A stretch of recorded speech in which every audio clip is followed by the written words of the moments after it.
Even if Trash Taste wasn't created, we would be this close. Ready? 3, 2, 1. I said disagree. Oh, we all said disagree. Hello, ladies and gentlemen. Welcome back to another episode of the Trash Taste Podcast. I'm Joey. I'm with the boys, Gant and Connor. That's us. Yes, we're playing a game today. Yeah. We called it. I mean, we didn't decide on this game on this title. I think our producer did. The Trash Taste Spectrum game, which sounds so wrong. We need to rename. Yeah, we're not. Yeah, the only reason we call, I guess our producer called it that is because we are ripping off Jubilee.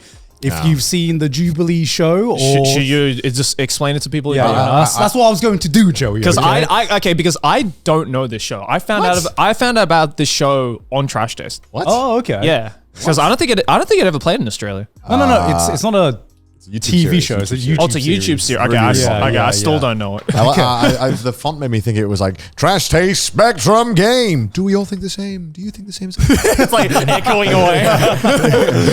But we did a Trash Taste After Dark of this game, and we actually, when we were doing the Trash Taste After Dark, we were like, I think this is more of a main channel thing. Even when we were, After Dark was a thing. To be fair, After Dark, I realized this the other day. I was like, wait, we just did double the podcasts every week, which is hard. Yeah. Basically. But this is a really fun idea. And I remember I think we all felt like this was a really good episode when we did it. So we're going to do it again with more prompts. Lots of good discussions and banter. How this works is we are going to be given a statement. Maybe it's something like, do you like pizza? Or pizza is good. And you have 5 options. You have strongly disagree, no opinion or neutral, agree and strongly agree. Okay. And we have to have a discussion on what our answers are and why your opinion is right and the others are objectively wrong. Okay. Can we change each other's mind? Yes. Example prompt: Trash Taste is mid. Answer strongly agree. Well, okay, actually, that's not a how to play. Yeah. That's it. That's saying the answer. There is no answer. Yeah. I agree with that. I strongly agree with this. Strongly agree. I disagree. I disagree with that. All right. So we have a bunch of prompts that our producer sent to us. So let the banter and discussion begin, shall we? I'm going to try and be energetic because on the day of recording, we have had 0 coffee. So I actually think the first question plays in nicely to this. Oh, does it? I think so. All right, let's check out the first one then. The rise of food delivery apps has negatively impacted our eating habits. Wait, are you serious? That's the first question. So to give you some background context, today... Wow, it was like self-fulfilling prophecy, right? So yeah, today, for some reason in Japan, Uber Eats is just not... the entire app is down. Yeah. And Joey was like, what do I do? Yeah, what? And then we also normally order coffees in, which is super lazy and you should never do this. But we do this because we're lazy as fuck.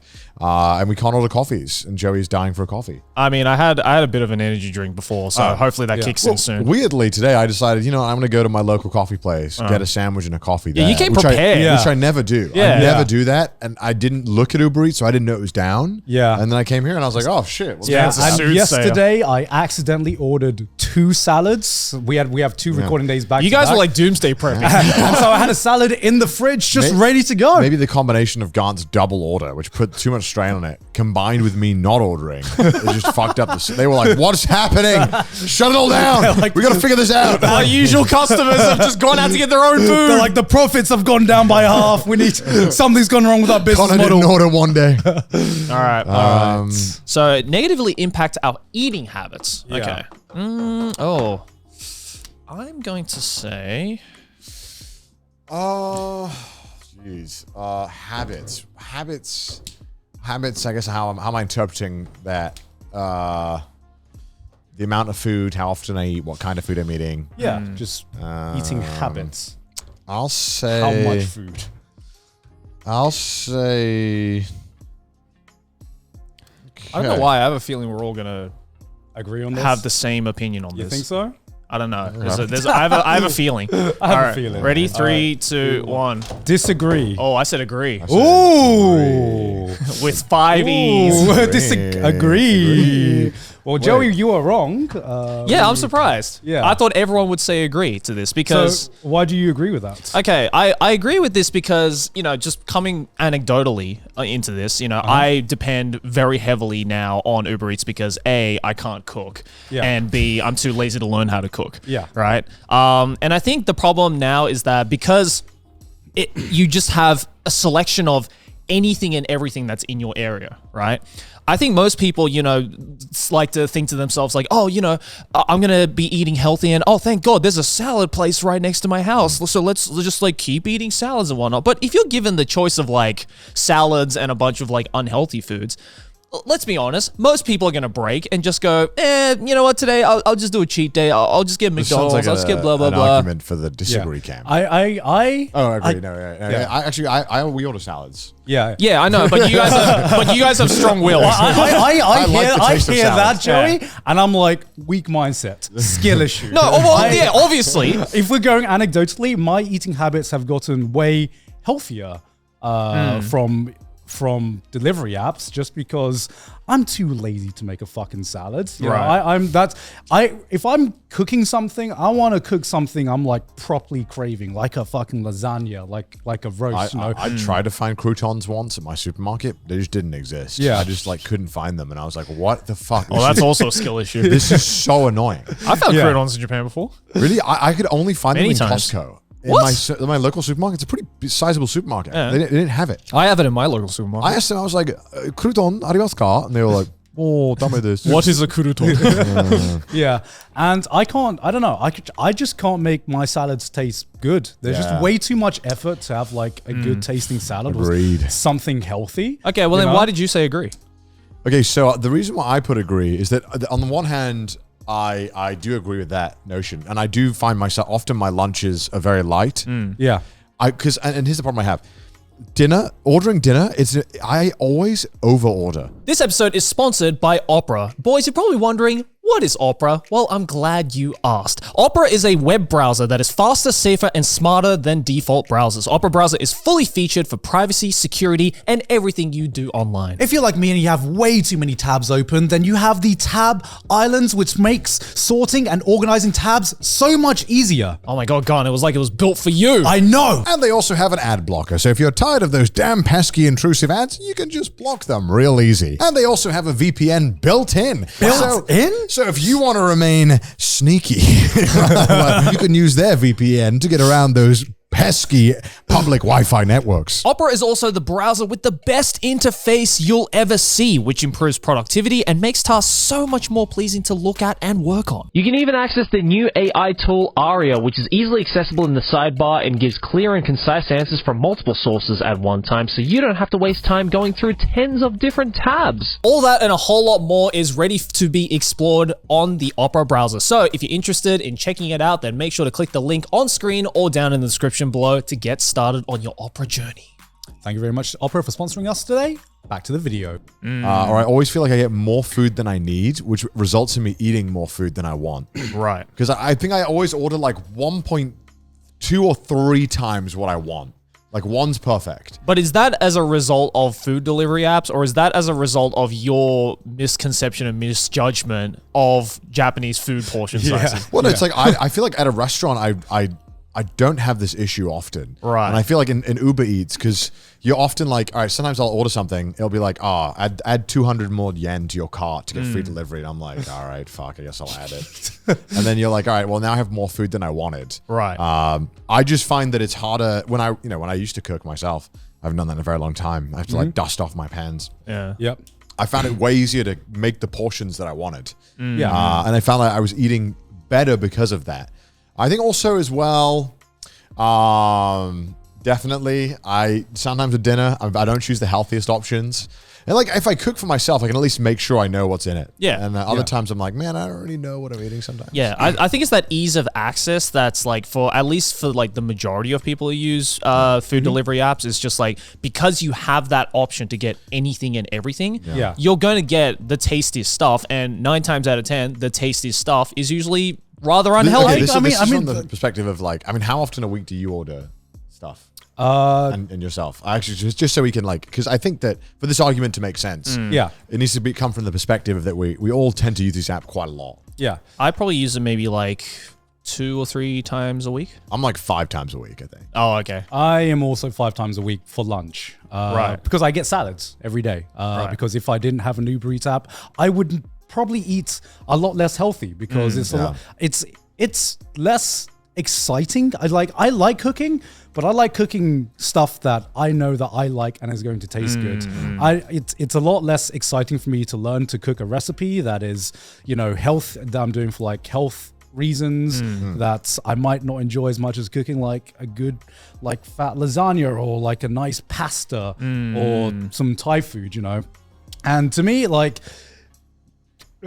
delivery apps has made it like the rise of delivery apps has also come with like the rise of choice, because I think before Uber Eats was a thing, the only thing you could really get from delivery are pizzas or some burgers or stuff like that. But now with this whole new rise of delivery apps, you have a whole new, I don't know what to call it, genre of foods that is out there. You can have like, of course, you can still get the pizzas and the burgers, but now I feel like there's a rise of different healthier choices that just weren't there before. And yes, one of the big downsides of deliveries is the fact that you don't know what's going into your food. If you want to eat healthy, the best way to control exactly how many calories and what ingredients you use is by cooking yourself. But right now, there is more choice for healthier options than there was like way before. Because before, like I said, you order out, what does that mean? Pizza, burger, kebab, and that was pretty much it. So I think that's why I actually disagree with that, because if you have the right mindset, you can still have healthier eating habits. He makes a good point, boys. I'm a weak man gone. When I'm out that checkout and they show those ads for McDonald's, sometimes I cave. Some days I'm just like, you know what? Sometimes I cave. Domino's sounds really good right now. But okay. I cave in. Okay, you had that day before Uber Eats was a thing where you're like, fuck. I didn't, because I didn't have money. Okay, because I was broke. Well, that's nothing to do with this. That was that one day in uni when you got together and you're like, fuck. It's like you came back at 2 a.m. or some shit, or you're like, fuck, I'm craving food right now. What the fuck do you order? You order a Domino's. Or that time when we went to Singapore, Joey, and we spent 5 fucking hours trying to order. We got Pizza Hut at like 3 in the morning. 3 a.m. We had no fucking Uber Eats, you know. But you gotta make God, that shit was lit. That shit was lit. But we used a good old phone, Joey, and we had to stumble our way through. It was so funny. It was just like 5 adults in an apartment in Singapore Airbnb. We were just like scrambling around on this phone, being like, "How do you order pizza on a phone? I've never done this." Yeah, and we were like drunk. It was me, Joey, Alan, and Sydney.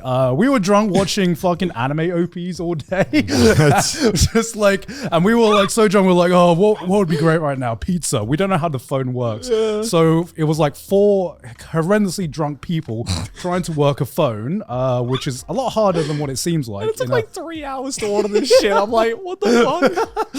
Because it's the only thing that was open at the time. It was the only thing. And I guess everybody in the city was trying to order from this one Pizza Hut. So they were just like, oh yeah, we'll deliver it to you in the next 2-3 hours. And we're like, what the fuck? And I think it arrived at like 2 or 3 in the morning, right? Gosh. It was pretty lit though. So do you guys think you eat more now, like portion sizes, because you get to order, or do you think? Yeah, because I feel like I have this bad habit where I'm worried about like if I get too little when I order food. I don't know. Like I'm like I don't want to be hungry, which is so dumb. Because I think that I'm not really gonna be hungry. I'll just be like slightly like peckish. I mean, I for one, regardless of the food delivery apps, like just this past year, I've been like cutting down on portions a lot because I'm trying to lose weight or whatever.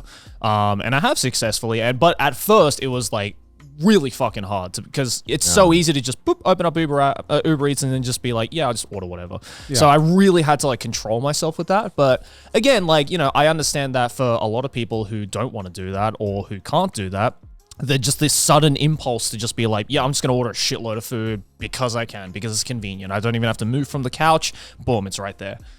So for me, it's actually been less the past year, but that has, again, nothing to do with food delivery apps. Yeah, I feel like I would get I mean, ultimately, I should just cook is the world's best scenario. However, the convenience is worth so much right now in my life, and then how I I mean, even before where I like properly got into Uber Eats, I still think we're just lazy. All right, we're good.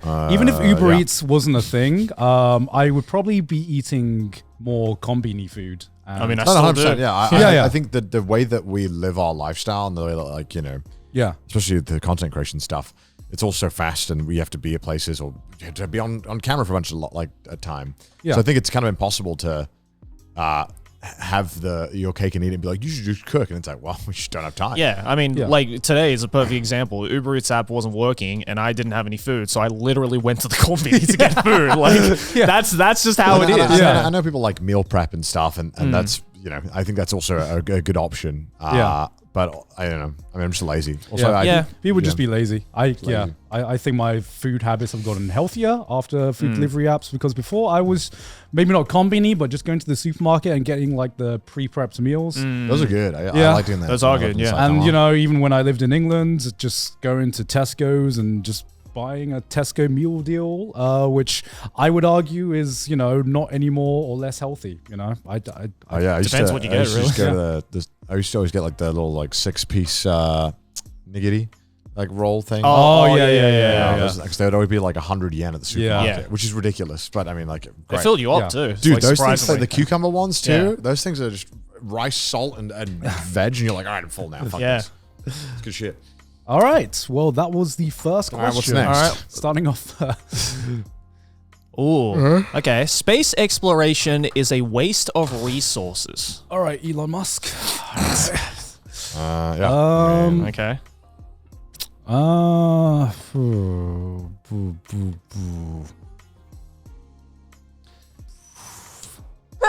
Excuse me.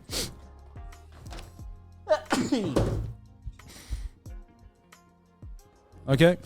All right, we all have our answer? Yeah. All right, ready? 3, 2, 1. Neutral. Strongly disagree. Yeah, stonk disagree for me too. Stonk disagree. Neutral, yeah. I thought for sure this would be the one where you'd be on this side, because you've been so recently into the whole like space shit, right? I fucking love space. Yeah. So so now I'm curious, why we say neutral? Because let's sort out the shit that's going on our own planet, yeah. Let's sort that shit out first. But does that necessarily mean it's a waste of resources? I mean, I wouldn't. That's why it's like neutral. I wouldn't say it's a waste of resources, but I would say there are higher priority issues that are going on in our world right now that immediately need to be addressed. I mean, okay, there's a lot of ways to break down that argument, and that's like a common argument I think people use. I think, first of all, let's look at how much is often spent on space exploration, which is a very small amount. I think, you know, I mean, if just from like the American perspective, what is the budget? Like, it's like 50% is military. Right. And then well, it's like anything compared to the military budget, it's just like 1%. Yeah, right. You know? So you could argue that like that could be a waste of resources, but I feel like to look at space exploration and be like it's a waste of resources is, I feel like it's kind of doesn't take into account the full picture. Like if we look at like what NASA does or like what NASA has invented in the like process of trying to further space exploration, we have a lot of things to thank for that. Like I think like MRIs are like one of them, which satellites. Like all of this stuff makes our daily life better. Like increasing this knowledge improves everything for us. Yeah. And so I think that it's kind of like when you're playing a game, when you're playing like Civ, right? Yeah, sure. We could keep making the army and deal with the Bronze Age, or we can go to the next age and make everything better for everyone, right? And start like. Well, you can make that same. I'm going to play devil's advocate. You can make that same argument about military technology. Pretty much all of the so much technology that is convenient for us now started off as like military tech, like the internet, for example. You know, it's but I wouldn't argue that military stuff is always a waste of money. Yeah, I just think that saying the space exploration in general is a waste of money is a tough. If we're bringing back the whole argument of like, oh, you know, why would we spend money on space exploration when we haven't even figured out, you know, how to fix our own planet? Yeah, I don't know, man. I think at this point we've been saying this as humanity. We've been saying like we all need to come together and save the planet, and then everyone comes together and tries to discuss, and it's like, okay, we actually don't really know how to solve this. I think at this point, like the future is in space at this point, you know, like just bro's like fine. Bro's like it's a lost cause. It's time to jump ship, bro. Legitimately, like if we spent so much fucking time coming together, being like, all right, guys, and make sure everybody uses your get rid of the plastic straws and make sure to bring your own bag to the supermarket. It's like, bro, like has that fixed, you know, all the issues that we have in the world in terms of like the world on the brink of fucking blowing up? Probably not. I knew there was a bunch of stuff that NASA had made without that wouldn't they made a convenient thing. I'm guessing because they have to make this argument all the fucking time. Yeah, of course. There's 20 things we wouldn't have without space travel: camera phones,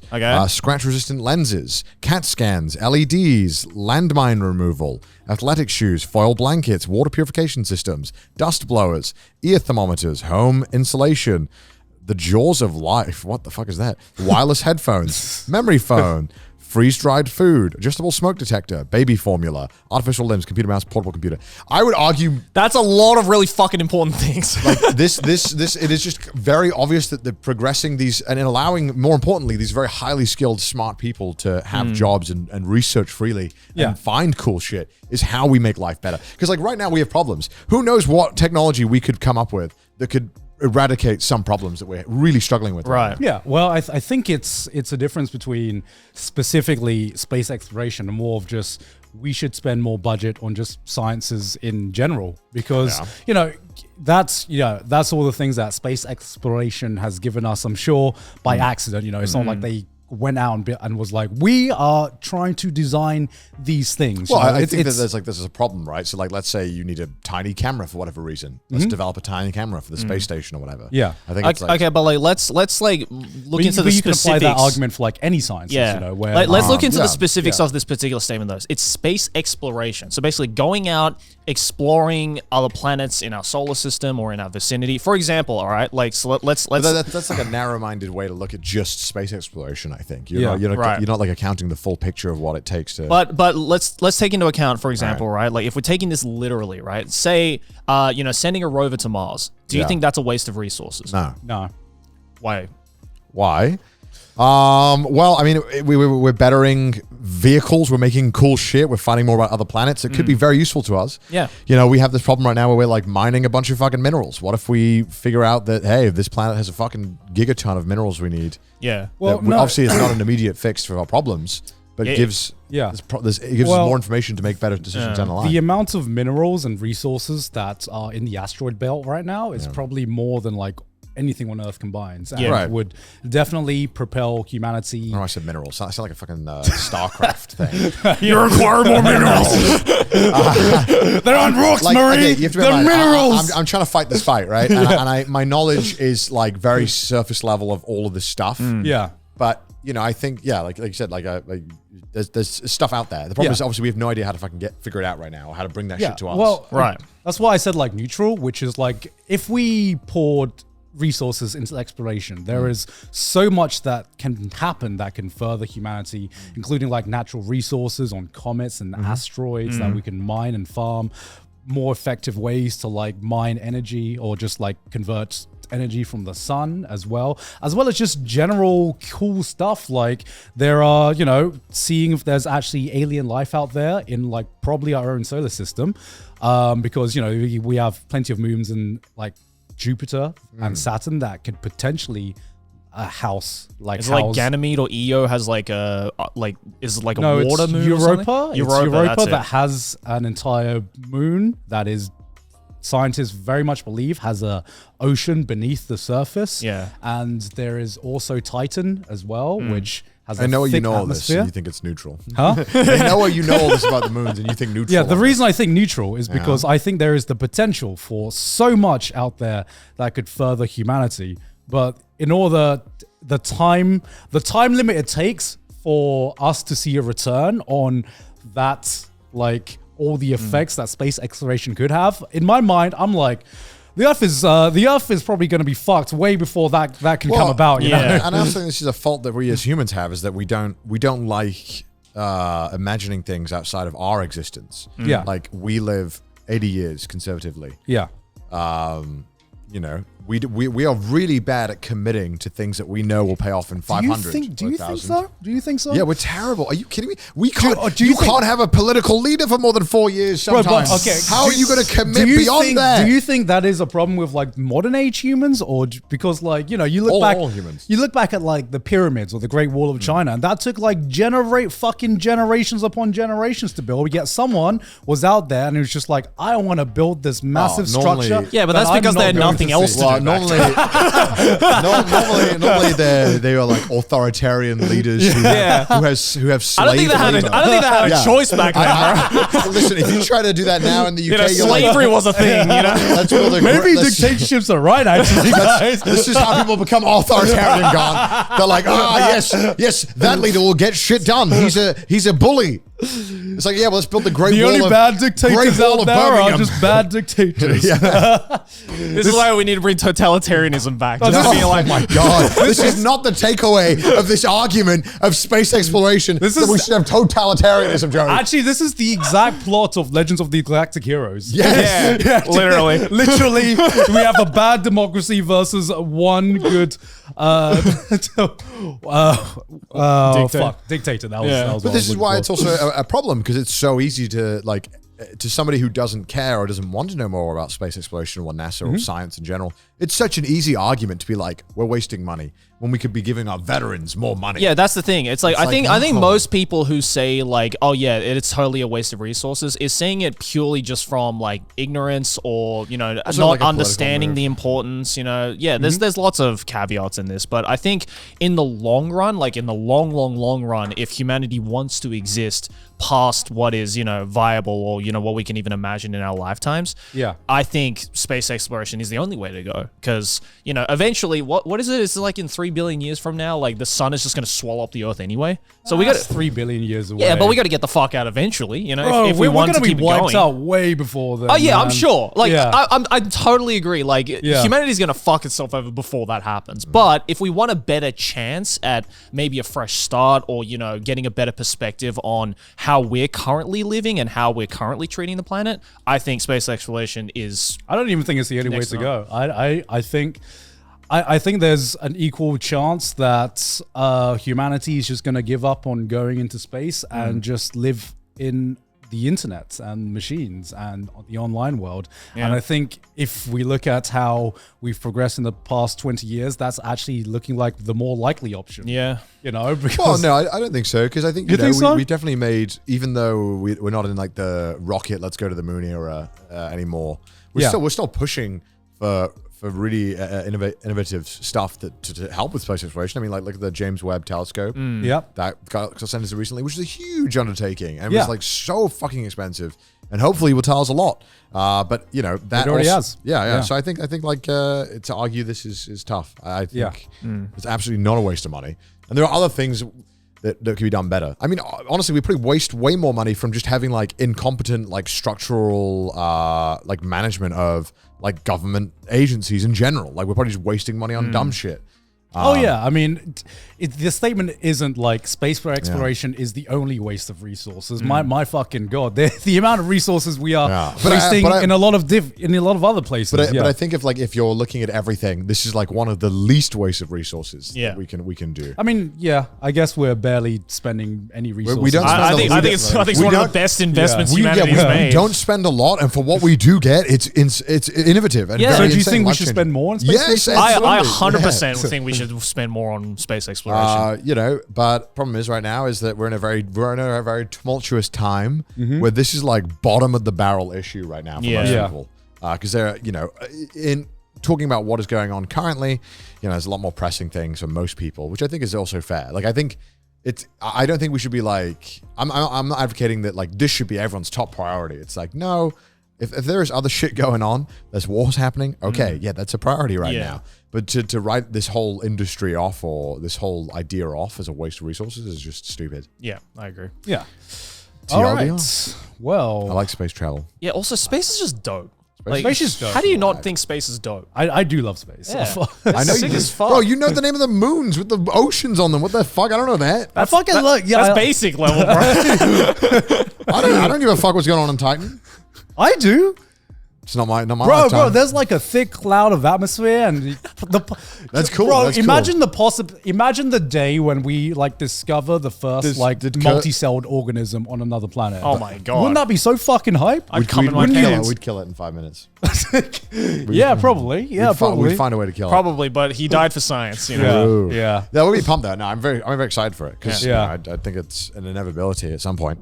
Minasan konnichiwa. As you guys know, I am the Japanese expert on trash taste. Oh, excuse me, Nihongo expert here on trash taste. Which means that I only give you guys the best recommendations when it comes to anything Japanese. And that's why I am happily here to show you today's sponsor, Sakuraco. Sakuraco is a monthly Japanese artisan snack box that supports local Japanese snack makers, each box coming with 20 traditional, authentic, and artisan Japanese snacks, including Japanese teas and a special Japanese tableware. Now, mind you guys, all the snacks that are included in your Sakuraco box are not your typical Japanese snacks that you can find at your local convenience store. No, these are ones that, at least for me, I've only ever seen in Sakuraco boxes. So this will definitely give you more of a unique experience when it comes to your Japanese snacks. Every Sakuraco comes with its own theme where all of the snacks and tea pairings match that theme. This month being April, we have the Night of Sakura. So you're gonna get only the best Sakura themed snacks for your April. For example, something small and light, these Sakura cashew nuts right here. Look how cute these are.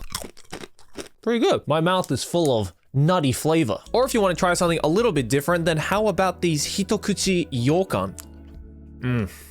Oh my God. And thankfully, I can pair all of those snacks and a whole lot more with this month's tea pairing as well. We have the blueberry hibiscus tea. All that and a whole lot more is waiting for you in Sakuraco. So if you're interested in checking it out for yourself, then make sure to click the link down in the description below. And you can use code TRASHTASTE at checkout to get $5 off your Sakuraco box. You're welcome, boys. Again, head to sakura.co. That's sakura.co.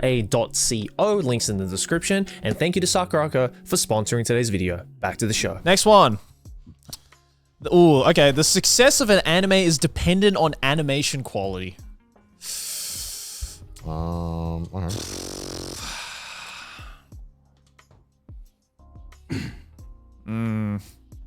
Fuck. This is kind of hard, actually. Gotta think about this one.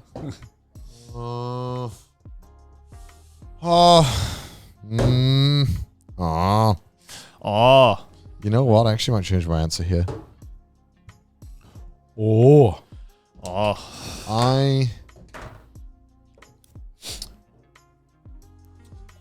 This is such a... Animation quality is such a dirty word. It is. It's What very... is that? What is that? That's untruthful. It's very floaty, isn't it? Okay. Could mean a number of things. I have my answer. Yeah. All right. Okay. 3, 2, 1.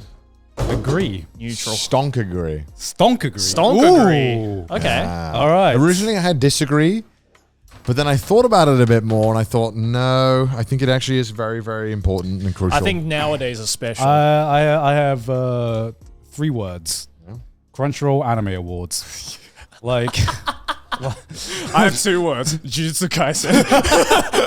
Like, I guess, like, success is such a... Okay, there's so many words in here that can be really openly interpreted. Yeah. What does success mean? Success means... Commercial. Commercial success. I'm Critical? talking about commercial I say success. everything. I say everything. Yeah. I mean, here's, Okay, well, here's the thing, right? Is the pattern I see is that there can be successful shows that don't depend on animation quality, right? But those more and more seem like the outlier. You know, it's like totally. the selling point is that, yo, this show slaps and it doesn't even need good animation, you know? Yeah. But like the thing is, especially when it comes to the general audience, we like pretty things, all right? Same thing with the video game industry, okay? We like good graphics or something that looks good. If there is like an indie game that has, you know, that has graphics that are not as polished, it can still have really, really good gameplay, but the gameplay better be fucking amazing for it to blow up, you know? Same thing with anime. Yeah. If it doesn't have good animation, that means the story quality has to be fucking amazing.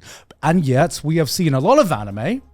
I'm not going to name any names. You can pick out probably a list from your own where the story, the characters might not be top tier, but everyone still has a lot of popularity for the animation. Yeah, quality. just check the past like maybe 3 or 4 anime awards I mean, entries, and the fact that Demon Slayer is a popular I was about anime. to say.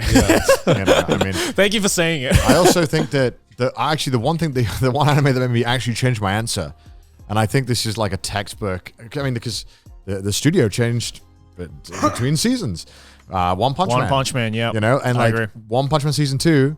I mean, I'm sure it was financially successful, but culturally, it was not successful at all. No one cared about the second season. Yeah, it's Purely funny because the animation went off. Yeah. There's nothing else changed in the show. Exactly. The writing's the same. The actors the same. We literally have a textbook example of the only thing changing is the animation. Yeah. Yeah. Yeah, I mean, yeah, One Punch Man is a great example because it's like, you know, you hear from a lot of like manga readers that after the point of season 1, like the story of season 2 just keeps building and building. It's a better story. It's a better actually story a better than story. season 1, right? And yet, when season 2 of the anime came out, no one was fucking talking about it. Yeah. Nobody, because they were just like, oh yeah, I heard the story's good, but it's just not the same without that previous studio. And I'm like, okay. I mean, it's not though. It's. I did you guys finish season 2? Yeah. Yeah. It was alright. It was alright. I mean, I think they were It was also aight. they were also at an awkward point in season 2 with the fights. Like, I don't think there was any giant amazing ones, but they definitely. I think So are you excited about season 3 then? I am pumped about season 3, but it's JC staff there again. It's still JC stuff. Yeah. But I am pumped because Gaoru. Again, prefer the previous Yeah, point, yeah, isn't yeah. it? But Gaoru, I just love as a character so much. Yeah. That I'm willing to watch it. But like, I think that like there's just so much examples of animation quality, unfortunately, being the thing that not even like the determiner, but at least a tell for what show is going to do well. Yeah, exactly. When I'm watching like the 40 odd shows every season, animation quality plays a big part about whether I'm going to like watch this past episode 1, because I'm sure I've missed some hidden gems where it doesn't like completely pop off in episode 1. But sometimes you can get a feel for sometimes to me I can get a feel for what the creators put all of their resources into, because when you have like 30 shows that look the same and 10 shows where you have that extra little bit of polish, it really does stand out. Yeah. I also thought about people might use the example. I was trying to think of shows that had bad animation that were very popular, and I couldn't really think of any shows that were actually terrible animation and popular. But I could think of animation styles like, say, the Husband Yakuza show, where that was basically a slideshow. Yeah, that wasn't. I wouldn't say that's popular. Yeah. Right, but I felt like that show was quite successful given it was quite a small I think show. the only reason is because it was banking off the hype of the manga. Yeah, and I felt that like almost at that point, I don't think that was like a. I mean, it was barely animation. I feel like the quality there. I mean, at least I feel like it felt almost intentional. Like they were like, "Hey, we have this. We're going to make the show like this. We're going to make the style like this good." Yeah. I don't think the quality of that style was bad. Was it great animation? You can be the judge of that, but I don't think it was bad animation. Yeah, I mean, some shows I feel like they don't necessarily need good animation. Off the top of my head, I can think of something like Odd Taxi, which you know, it's not exactly the animation was It wasn't bad. amazing. Yeah. It wasn't bad, but it did everything that it needed to do, and pretty much just that. And to counteract that, you have something like Free Ren, which I don't think needs good animation, but for some reason it just completely pops off. When we're like, even though the core of the story has nothing to do with needing good animations to really sell you on this story and this world. So I feel like I can. Do you ever think there's this weird phenomenon now with shows that get really hyped? The animation gets better as the show gets more hype. what do you mean? Like Free Ren is so popular. And in my head, I'm like, I wonder if the animators go harder because they know how popular the show is. Because it's different. I wouldn't be surprised. Because it's different, right? Like back then, the show was normally animated, and maybe it's airing on TV, but you know, normally a good chunk of it's animated before it was ever like seen. Yeah. Now it's like it's week by week. Well, so I if you mean, know you're about to be seen by like a fuck ton of people, and you're an anime, you're like, all right, I'm Well, I mean, just look at like the recent like massive rising of like the One Piece anime, for instance. Like that animation quality just keeps getting better and better and better. And And sure, like, you know, I'm sure a lot of that hype is also due to the fact that the actual story itself is also just getting more and more great. But the better animation quality and just the more like insane, like, yo, what the fuck is this type of like animation is most certainly helping it to build up the hype. Because if Gear 5 reveal was at the same quality of animation as like, say, like the Gear 2 reveal back in the day, I don't think people would be talking about it as much. Yeah. Maybe, I don't know. I think it's just has that power. Yeah, One Piece might have that power, sure, but I think for a lot of those shows, I think it's just the fact that the animation quality of just big shows like that in general is getting better, is helping the hype. I guess to that perspective, One Piece was assumedly successful without having good animation quality for a good period. Yeah, I would say. Yeah. But I would say that good is it was subjective, acceptable back in the day. It's definitely, I mean, it's definitely aged not so great as the time has gone on. Which is why they're making a Brotherhood. Which is why they are remaking it. I mean, that fixes that. That will probably fix my biggest problem with One Piece, which is not exactly the animation quality. That's more to do with the pacing. Yeah, the pacing, bro. The pacing of the anime is just fucking dog shit. Yeah. Even with the increased animation quality in the later arcs, that still doesn't like change the fact that I feel like it goes way too slow. It is crazy how I'm like halfway through One Piece and I feel like I don't understand anything that One Piece fans reference ever. because I feel like people only reference the second 500 chapters. Yeah. Like all of the important shit, from my understanding, it happens in the second half. The first half, no one ever fucking talks about. Well, I think it's more so just like at this point in the story, all the parts that make sense. But like every single goddamn character I see, I'm like, who the fuck is that? Why is there a rabbit with tits? What is this? Who is this? And why is she everywhere? That's true. Yeah. So, okay, do you think that do you think Demon Slayer would be as popular? No. Hell the fuck no. No. Hell the fuck no. Do you think that Jujutsu Kaisen would be as popular without the animation quality? I highly doubt it. Yes, Connor? I know Jujutsu Kaisen fans will disagree with me, but I think it's purely based on... Because whenever somebody talks about the latest episodes of Jujutsu Kaisen, the first thing they say is, yo, that animation was nuts! True. And I'm like, okay, but what about the story, though? Jujutsu Kaisen is kind of swag, though.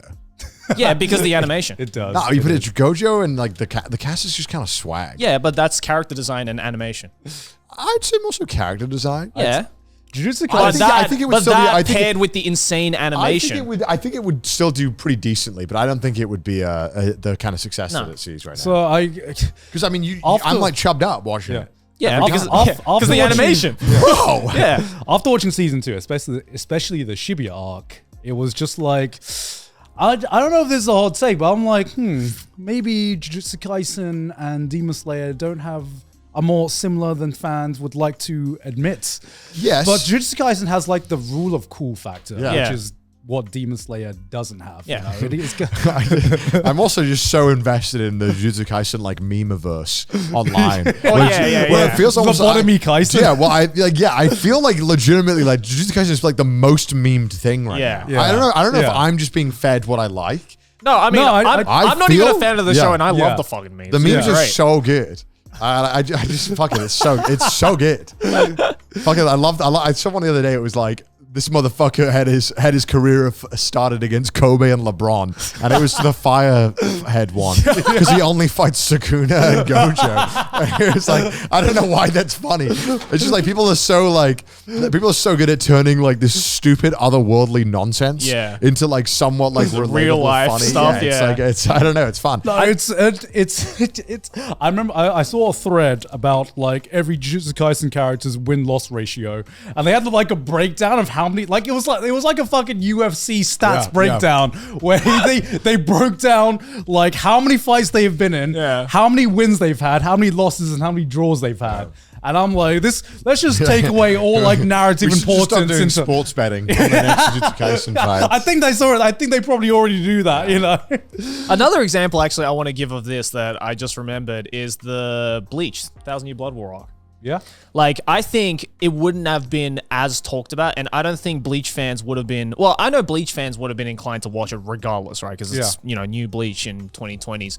But, like, I think the average, like, anime watcher would not have been as reluctant or would not have been as like more inclined to watch the 1,000 Year Blood War arc if it wasn't for the fact that Bleach fans who were already going to watch it anyway were going, yeah, but the animation's fucking insane. Which it is, but I don't know how popular the 1,000 Year Blood War arc is outside. But of I'm saying the I Bleach think fandom. the really fantastic animation suck. is the.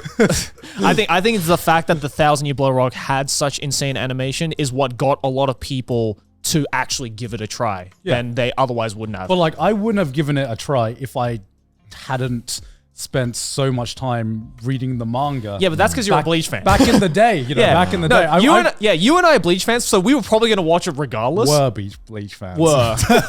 Excuse Put me. some respect on that word. Excuse me. We were Bleach fans, right? So we were going to watch it regardless, just to see what it was like. But I think for people, especially in the new era, like anime fans who maybe didn't grow up with Bleach like we did, they wouldn't have been inclined to watch it if they didn't see the animation was good. I don't know if many people are, because the end people I I've know heard a who lot are- of people who never watched the Bleach anime give it a go because they How saw the that the fuck animation would they know was what's going on then? because they didn't care about the story. They just cared about the fights and animation. Bro, this is like the climax arc that is built on everything that's happened. How the fuck do they know what's going on? Dude, you assume there aren't brain dead anime fans out there, which there are a lot of. That's the problem with this statement, They Joey. just want to see pretty animation. That's all it is. By the way, are you watching Free Run, Joey? I am watching Free Run. Oh, fuck yeah. Okay. Yeah, good. Free Run's We're all great. watching Free Run. Yeah. then. Oh Okay, yeah, okay. I'm caught up on the manga as well, bro. That's It's going great. up to that just put a fucking Shonen exam arc in the place for like absolutely no reason. I'm gonna search up like That arc is kind of long. good anime. It is a bit long. It's a with bit long. It's a They're bit a long. little too comfortable with how long it is. I'm like, come on now. Speed it up now. Come on. It's like, Come on. Wrap it up. wrap it up. Like, I showed the Game Awards sign. Like, wrap it Yeah. up. Wrap it up. Come on. This arc's getting a little long now. Come on. All right, I'm looking at let's see if there are any good anime with bad animation or average Masterpiece animation. Part 3. Saying bad animation is so subjective. Right? Average. Because okay, animation. here's a question. This is one that gets thrown around a lot. Akunohana anime. Do you think that was bad animation? No, What is Akunohana? The Flowers of Evil. I didn't watch that one. That's a very okay. Do you think that was bad animation? I think that was experimental animation. I agree. And I think it worked in some places and it didn't work in other places. I agree. I think that a lot of people who tried to give Akunohana a go immediately saw that art style, immediately saw that animation, was like, this is shit animation. Yeah, because it's ugly as fuck. It is ugly as fuck, Yeah. but it's an ugly as fuck story as well, so it makes sense. Fair enough. I mean, it's like there's this one scene in Akunohana with like I think it's like episode 7 where they completely wreck this classroom, and I honestly think that fucking scene is like a cinematic masterpiece. Oh, there's the slow motion wrecking. the slow motion wrecking. That was like I have that no was context for the show, Yeah, but it's yeah. fine. It's amazing. The manga was like very, very like highly received. Yeah.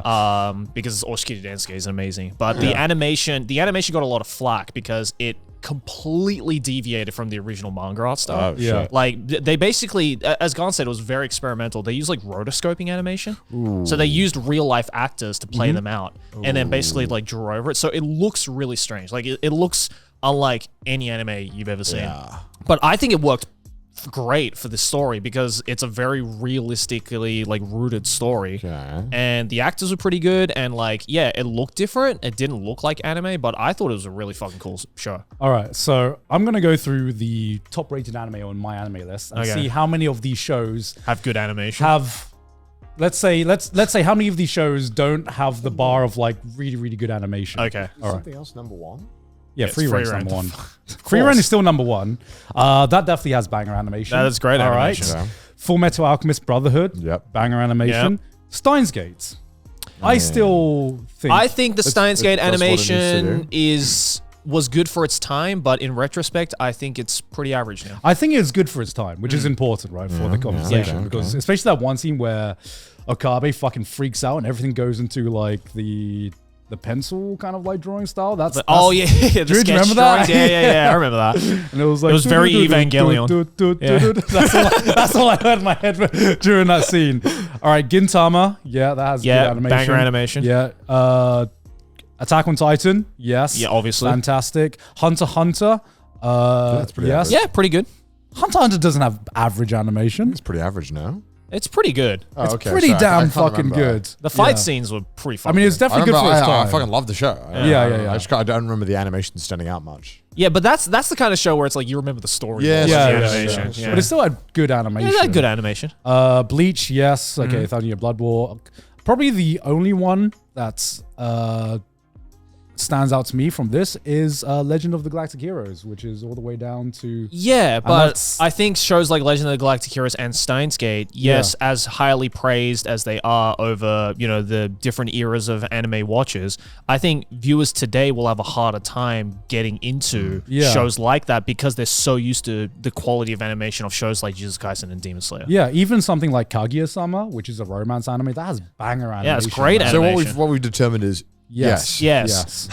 The more I go down, the I'm more going to like, change my answer from the more neutral I'm to like, strongly yes, agree. Yes. All right, good. All right. We spent 9 hours on that one. Let's go to the next one. All right. All right. Next one is living in Japan is the same as it's portrayed in anime. All right. Well, I didn't grow up as a 12-year-old here, so Yeah, I did grow up as a 12-year-old here, so. Yeah. I feel like my But I didn't go to school here, so that's different. Oh, man, this is hard, actually. Actually, you know what? I'm going to change my answer. Okay. Okay. Ready? Yep. 3, 2, 1. I don't know. Neutral. Neutral. Everyone neutral? Well, I mean, I Yeah. don't even think I can answer. Like, I don't have any perspective. Well, Well, you have the you do have perspective perspective of of living in Japan. living in here for 4 It's- years. it's- Yeah, as a fucking foreign YouTuber, like not working in Japanese society. Yeah, no, but like even just like your day-to-day living Yeah. here, right? Like, sure, Yeah. you might, we might all have jobs that are not the Yeah, but, average like, Japanese lifestyle, but Yeah, but I'm not like a 12-year-old, and I'm also like swag, unlike they are.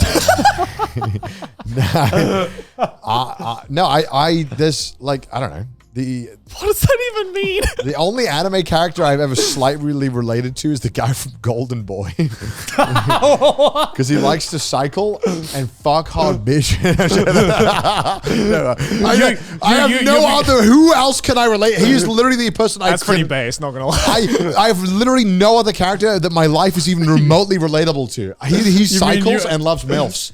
Actually, when you said the scene I thought about was when he was like worshipping that toilet, and then the not that bidet part. comes out. Okay, that part. Yes. And then the bidet comes out, and he's And even he worked an office job. Yeah, sure. That's true. I have I've literally I feel like Okay. Here's the I don't question know. then. Here's the question. When it comes, so obviously, you haven't lived here, like doing the average Japanese job or, being Japanese or whatever, that's fine. But like, I think what a lot of people want to experience, especially anime fans who come to Japan for the first time, want to try and see if it is the same in reality or not in Japan, is like the vibe of Japan. That anime brings to people, right? okay. Like Japan, anime has that very specific vibe when it's set in like a Japanese city or a Japanese countryside.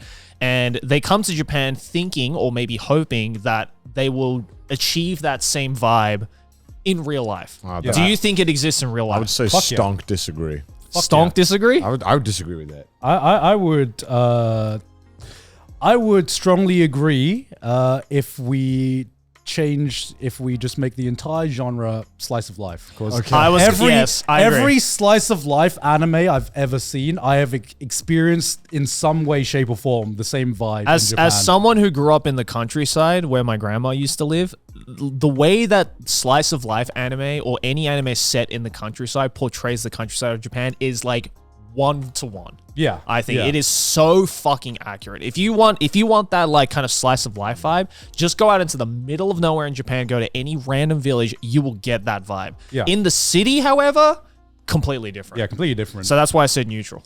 Yeah, it very much is dependent on like the genre. Every slice of life, like I said, is 100% accurate minus the cute anime girls. Yeah. I would say 100% accurate. It's pretty fucking close though. From what I've experienced. From what I've experienced, it's pretty close.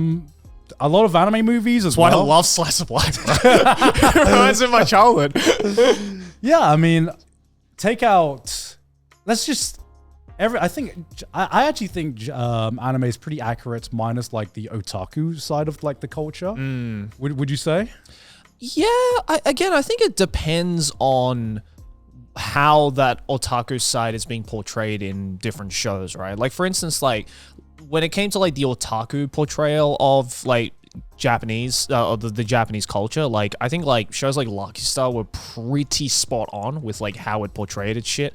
You know, Shirobako, for instance, is like pretty spot on, especially when you ask like people who actually work in that industry. So I think it completely depends. You know, obviously there are some like portrayals of like otaku culture that are just like, no, that shit only exists in Japan, and only exists in anime rather, and you wouldn't find that shit in Japan. But yeah, it's hard, right? Because like we're using all of anime compared to all of Japan, but there's so many caveats that are just like strongly agree to strongly disagree that it's hard to say exactly if it's the same or not. There are certain cliches that we see in anime that I'm like, oh, this is why it's a cliche, because it's exactly the same vibe and exactly the same experience that you feel in Japan. And then there are other things where a lot of like the weird shit in anime, where of course Japan's not going to be like that. Yeah, you know?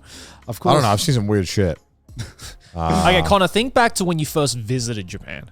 Right? Yeah, it's totally different. It's totally different. Yeah. And like when you know, up until that point, your only real exposure to like Japan, or maybe the thought you had about Japan is what you saw in anime. I almost think like Japan feels like more closer to that slice of life vibe when you don't live here, because you have to deal with all the bullshit tax and the paperwork and the other worst parts about living a life. Yeah, well, that's because you're an adult. I have to, you know, I if you came to Japan when you were like 12, you probably wouldn't have. Yeah, bro. That. I mean, like, and also I think I would love more kind of I think there's a much more interesting side to Japan and like nightlife stuff as well that never really gets covered much in anime and stuff, which I think could be interesting. Like I think it does though. It obviously, I don't think in mainstream anime, but this is more of like the niche kind of things. Like Drops of God. Kinda. No, it's more of a bartender. It's more of a shonen. Yeah, there's a lot of like bar anime that. Well, they don't capture it. They don't capture the vibe. I think it's because the vibe can be so varied. That's true. Yeah. But, you know, I think that, like, it's such an interesting idea. And I think also to understand a country and a city, you need to understand the nightlife. Because I think this is a lot about people. Because that's what they do when they relax. What people do when they can finally let loose. Yeah. And I think that's an important side of life, an important side of people. And something that isn't really shown a lot in... I think is not reflected. Because I think a lot of the people who make anime are the same kind of people who they're not like I say maybe they don't procure the nightlife as much. Maybe because they don't have the time. But also, I mean, obviously I know there's some great manga that explore nightlife and stuff that are good. But I feel like there's but I sort of don't know how the fuck you would make an anime that can a compelling story about nightlife. Do you agree with what Miyazaki said then? What? Which is just like I can't remember the exact. It's like inbred. quote. Anime's inbred. Where I think the general vibe of his quote was that.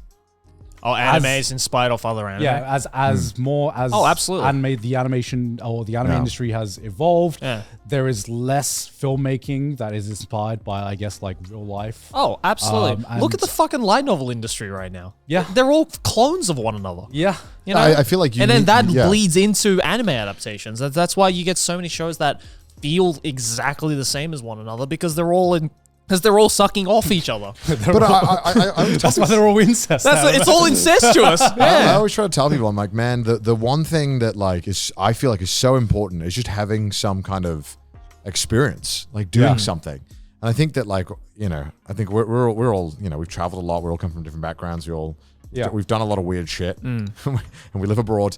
And I think we have inherently just a lot of weird experiences from that, and a lot of experiences that have forced us to kind of have to grow up more. But you know, sometimes I talk to other like streamers who are like really young or something, and they've done nothing their entire life but stream, and it's like, man, you don't have any like experience, interesting stories. Yeah, your stories are all from the stream. Your entire life is on this thing, and I feel like you're almost robbing yourself of life and like having cool experiences and getting to have this fun. Totally. Especially if you were in a stable income position, you should go out, have experiences. Experiences are priceless, man. Go and do things with people, have stories, because you know those experiences will allow you to bring that to your art, or allow you to bring that to your life in whatever way, be it you improve your social ability, you can improve your work, you can improve your perspective on things, you can have an enriched vision on the world and life. Yeah, totally. And agree. I think that sometimes it does feel like, because I'm watching anime or I'm watching this stuff, and I feel like sometimes that's not there. And that's frustrating for me. 'Cause it's like, totally. we're making stuff because we think this will sell well, because some bigwig decided they're going to fund this because they're like, yes, horse girls that ride. Then we bet on them. Okay, let's do it. And it's like, okay, cool. It's like, all right, but that's like... Hey, don't talk shit about women. Okay, I know. That shit makes more money than like every other anime combined. That's more of an interesting concept of anime than the past like couple of years. But I feel like there are a lot of anime that don't feel like this lived experience there. No, totally not. Because again, they've taken... Just call out the Isekai genre. Yeah. I will happily call out Yeah, the no, Isekai because genre. again, they're all inspired from past works of that same genre, because that's what a lot of these like authors and creators have like took inspiration Like from. I disagree with a lot of things that Miyazaki says, but man, he's swag. He is swag. Oh, dude, he tells it as it is. Why are you saying that for everything now, man? He's swag, bro. Where did this come from? It's just in my vocabulary. We're like back in 2010, bro. Like, You got it, because he's just, everyone feels like he's so based when he's just smoking and he's like, everything's shit, and everyone's like, it's so fucking based. It's like, yeah, anyone could say that. All right, okay, first of all, but yeah, he does kind of say it good. He does say it. yeah, he says some good things. He does say okay, he's a little mean to his son, but okay, everything else. Yeah, but that's based. That's also kind of based. Character building, am I right? Okay, like... And like at this interviews, I saw like there's something on TV where he was like, "Don't fucking talk to me in person if you see me," or something like that. He was like, apparently he like goes around and like cleans his local area. Yeah. He's like, "Don't fucking come up to me. Don't talk to me about my shit. Don't bother me while I'm cleaning. Like, don't." Well, you know what? If I was his age and I was in the limelight, you're for that mad long, respect. I would say the same thing. Yeah, and I think that's, back then when you had to, I think people were forced to have a lot more experiences and forced to try other things and do other stuff. Whereas now I think it's a bit different. Yeah. You can make an anime without ever having to leave your room. But I also do think that whenever you have media from a country or a culture, it is representative 100%. of that culture. Yeah. Because you could ask the same question where it's just like, is living in America the same as it is portrayed in movies and TV shows? And a lot of parts are not. A lot of it is like exaggerated and everything like that. Like, but you look at something like let's say Breaking Bad, and not everyone is going to become a fucking meth lord and everything like that. But A lot of them wish. a lot of them wish. But you look at the characters and you look at like the day-to-day life of like Walter, and it is very reminiscent of some real people, a lot of real people that you see in just suburban America. And I think inevitably it's fiction, so a lot of things are going to be exaggerated, but the fiction a lot of times has a baseline that it is based of. So, But like something like the Legend of the Galactic Heroes, which I haven't watched, but I assume it's a very good political drama. Yes. I feel like you cannot write a story like that without really understanding like people. Oh, totally. And to do that, you need to go out and talk to people. Yeah. Like to write a really compelling political drama, I think you need to understand humans and how we work. And that's something that you just have to have. Yeah, inspiration needs to come from so many different points, and it all just accumulatively come together to create this one unique thing. Like you can't create something new out of something that has already existed, unless you're a fucking genius. But not everyone who writes a light novel or a manga or an anime is a genius. I thought we'd be done with this question in like 2 minutes, so I'm impressed that we managed to get this much conversation. Oh, I think there's a lot of talking I think points this is in an this. interesting topic. Yeah. Well, I don't want to be like, when I talk about stuff like this, I'm not trying to be like a guy like, fucking people who try to leave the house, they're all fucking neats, they're all losers. That's not what I'm trying to get at. I'm just like, I feel like in general though. Come on, man. Where's your swag? Just say it.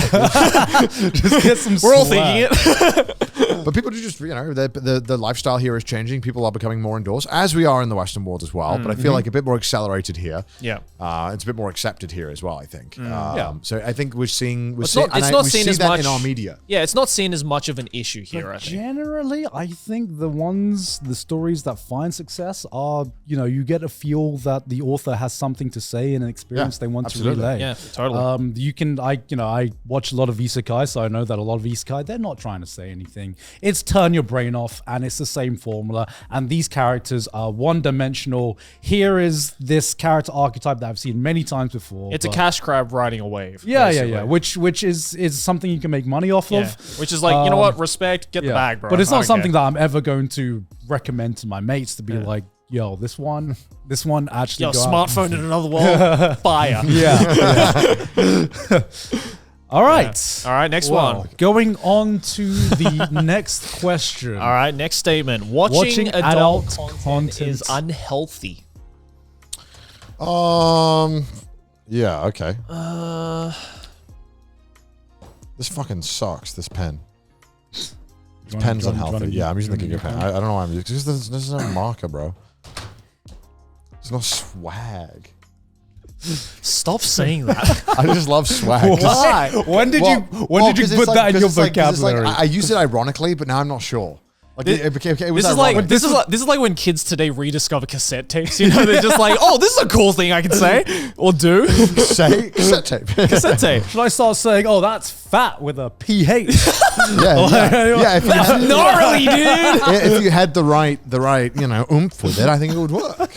All right, I'm ready. All right, ready? 3. Sorry. You know, cassette tapes have gone up in sales in the past couple of I years believe it. because kids are like rediscovering cassette tapes now. That's scary. Well, my When a VCR is going to until go like up very in sales. recently, my brother's car had a cassette player, and he had that like MP3 to cassette thing, which seemed like really cool technology. That's pretty actually. swag, actually. That's actually swag. That is actually kind of swag. I want that. All right. How the fuck do you convert tape to? That's so interesting. It's cool technology. All right. All right, ready? All right. 3, 2, 1. 1. Neutral. Oh, perfect. We all finally have a different opinion. Oh, for cool. once. Oh, cool. I'm on the agree side. You're on the agree side. Okay. I think mine's just copium, to be honest. You think so? Well, I'm gonna try my best. I have no evidence at all. Yeah. Other than perfectly like I'm making the fuck up. Yeah. So it does feel weird about it. Why is that? Is it like, but like, do you feel shame? No, I feel like I should be able to exist without it. Okay. But is it unhealthy? Is it deteriorating your health? I think I have a pretty okay relationship with it. Yeah. I think I consume it on a normal basis. Yeah. But normal is subjective to everyone. Yeah. But I definitely know people, and I also think that people are a little too comfortable with it, I think, at times. Right. Well, us too. I mean, we fucking talk about jacking off to hentai. Yeah. Which I'm okay with, because I think it's whatever. Like, I think it's pretty obvious that Yeah. I people mean, watch we're not the porn. only ones. Yeah. It's fine. Yeah, but I do think that it is one of those things. I feel like it would be like, it's like coffee. It's like my relationship with coffee. It's like coffee is a totally healthy thing. Yeah. In moderation, as are many things. Yes. But it could easily go. I find myself. Yeah. I feel like sometimes I'm like I could definitely go a bit much to this. That's why I say neutral, because I think like just watching it and consuming it at like what you think or what society thinks is at a healthy rate. I think watching it in general, there's nothing wrong with. Obviously, it depends on the contents of what kind of adult content it is, right? Yeah. But I think, we've seen many examples in the past of people falling into like an obsession with it and being totally dependent on it and then ruining their lives, ruining relationships, all that kind of stuff. So I think that's why I say neutral. I think watching adult content is fine in moderation, but I think it's also just it's fine to watch. Like, I think, people who go their entire lives being like, oh, we should just like get rid of all adult content because of XYZ reasons. I think it's just kind of like overreacting, to be honest. Yeah. I think the existence of it, there is nothing wrong with. It's just all dependent on how one consumes it and how often they consume it. Like, adult content has existed since the beginning of humanity, I think. Oh, yeah. Yeah, I mean, there's those like carvings of like women, right? That Well, like, I think it fucking used to be Stone Age people used to carve out. prostitutes first. I think that was the go-to normally. Well, yeah, I mean that is yeah. adult content. that is technically also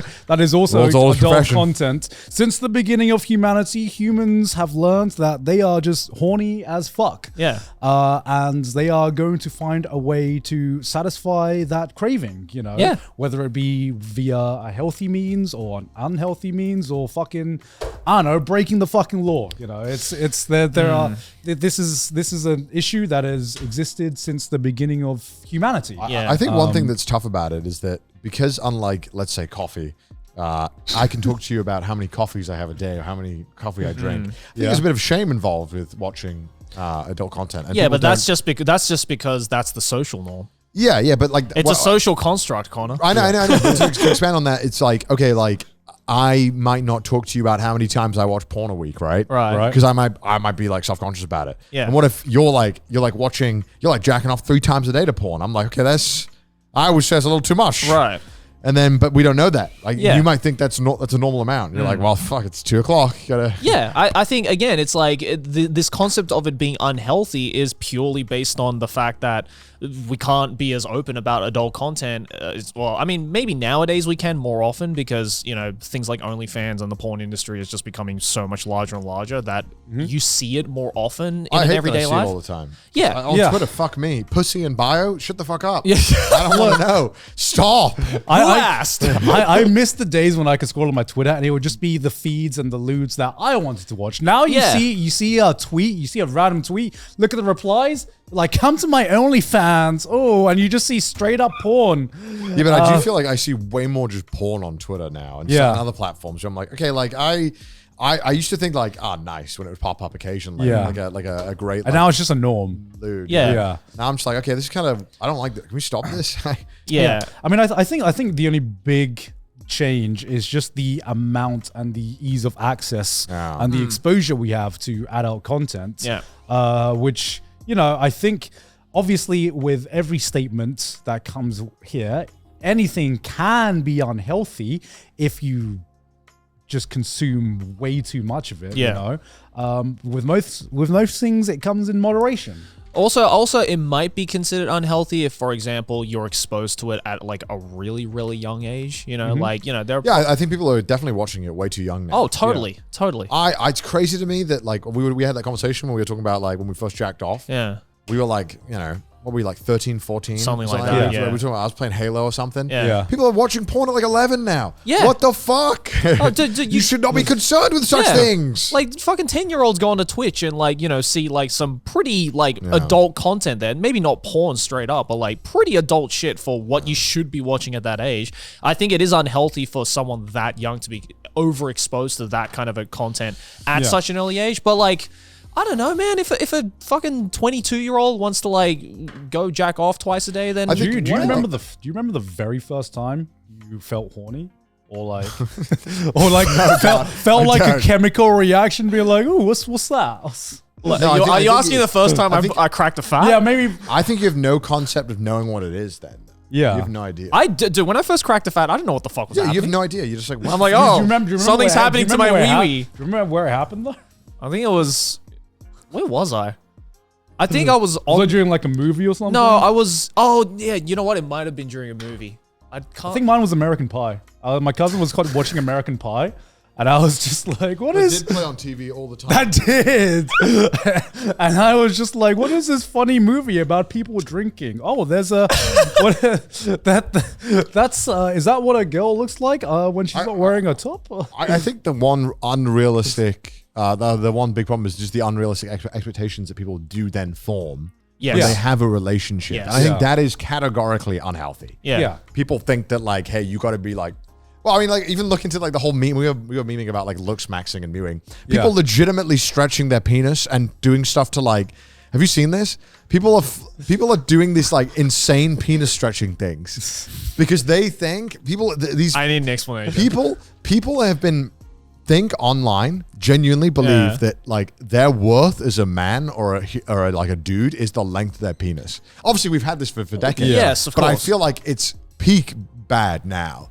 People genuinely is it because they see Johnny Sins and they're like, why is my pee-pee not that big? You can go and watch that and then you get recommended the video on your TikTok. Some guy's like, here's 4 ways to stretch your dick and make it bigger. And then, if you're an impressionable person, you're going to believe that you need to do this. So if you saw this statement, let's say 15 years ago, would you have had the same answer? I think I still would, yeah. I still think that it's very easy to form an addiction. And it is a very bad addiction because it not only does it, if you're addicted to coffee, okay, yeah, you might get a migraine when you quit, stuff like that. Haha. It's like, hey, you can actually ruin your relationships, or you can ruin friendships. You can ruin friendship. Yeah. This is like, and I think it's a very, because it's like funny, it's like, porn addiction. But I think it's a pretty fucking serious problem if you do have an addiction to it. Totally. That does handicap all of your relationships, especially romantic ones. And I just think that it's just like gasoline on the fire with like TikTok and YouTube that have allowed men to then think like there was this, I saw this critical video where he's talking about it. Dudes were taking mad chemical cocktails and eating weird shit to try and get their loads to go farther. Because they think that like that is impressive. And it's like, I mean, it is pretty impressive. yeah, but like this is the problem. People think that this is all, if and all this stems because then you watch everything you jack off to. You see a dude who fucking shoots a fucking giant one. Yeah, and it's like, bro, most of us whimper. Most of it's a little. But, not gonna lie, if one of you or any of my guys' friends came up to me and was like, "Yeah, well, I was jacking off the other day. It fucking hit the ceiling," I'd be like, "That's pretty swag." That's right. What you mean, like a Devilman Crybaby? Yeah, like that scene in Devilman Crybaby. It's just like a and I think there's a safe way we can like discuss that, but I think there's also an equally like terrible way to. All right. So if you agree with this, then that watching adult content is unhealthy. Yeah. Does that mean you're going to stop doing it? No, fuck no. The same way if you like, is drinking bad for you? Like that, you know what I mean? Like obviously yes. Yeah. But I'm gonna fucking do it because I am aware that I'm comfortable in my ability to consume it in a healthy way. Yeah. You know, but I think that unfortunately there's a lot of people out there who don't have that capacity, I think. And I think it's don't also- even do you know. think Mormonism is the way to go then? No, I don't. I don't want to soak. I don't want to This is the soak. problem, guys. I have no good answer for this. Like, what? Make porn exclusively ugly people? Like make ugly bastard real? He's just like me for real. Because if my sex life was a porno, we'd be getting trailers nonstop. We wouldn't get the full thing. Yeah, because I think on the other hand, where it's just like if adult content did not exist at all, I think people are going to find a way to, satisfy their cravings Yeah, in one way. In most likely unlawful ways. Yeah, exactly. And I think that obviously in excess, it's going to be unhealthy. It is. But I think in a way, our minds are just, most of our minds are just wired in a certain way that we have a craving, and adult content is, in a way to satisfy that craving. The bad thing is not the existence of adult content, it's just the ease of access and just the amount of adult content that is out there at this very moment. Because I think, I don't think anyone was having this conversation 10, 15 years ago. We weren't having this conversation, but now with so many different ways and so many different websites like OnlyFans that I guess prey on a certain type of loneliness and a certain type of craving that people have, it just makes it so much, it just turns the problem into a completely different problem that we've had like 10, 15 years ago. Loneliness is a big problem. Exactly. I don't think we'll fully understand the impacts of all of this. I think a bottom line is that like adult content is as unhealthy as you make it to be. 100%. Right? It's if you think you're consuming it at an unhealthy rate, then it's probably unhealthy for you, like physically and mentally, and everything as you are as a person. But if you understand that and you catch that early on, and you can consume it and you want to continue consuming it, then there are healthy ways to do it that won't fucking ruin your life. So same with alcohol, same with any obsession thing like that is inherently unhealthy for you. I think there are healthy ways to do it. So that's why I said neutral. All right. It's a good discussion. Next one. Look at us discussing Look things. at us. Okay, God. let's just skip this one. Let's skip this one. All bread tastes the same. We know Gaunt's the an answer. idiot. We know. Gaunt's an idiot. Yeah, let's go. Next one. Even if trash taste wasn't created, we would be this close. How would you feel if one of us just strongly disagree? That's the end of the podcast right there. Even if trash taste wasn't created, Trying to see if I can bring some nuance to this. Yeah. Even if trash, we would still be this close. Oh,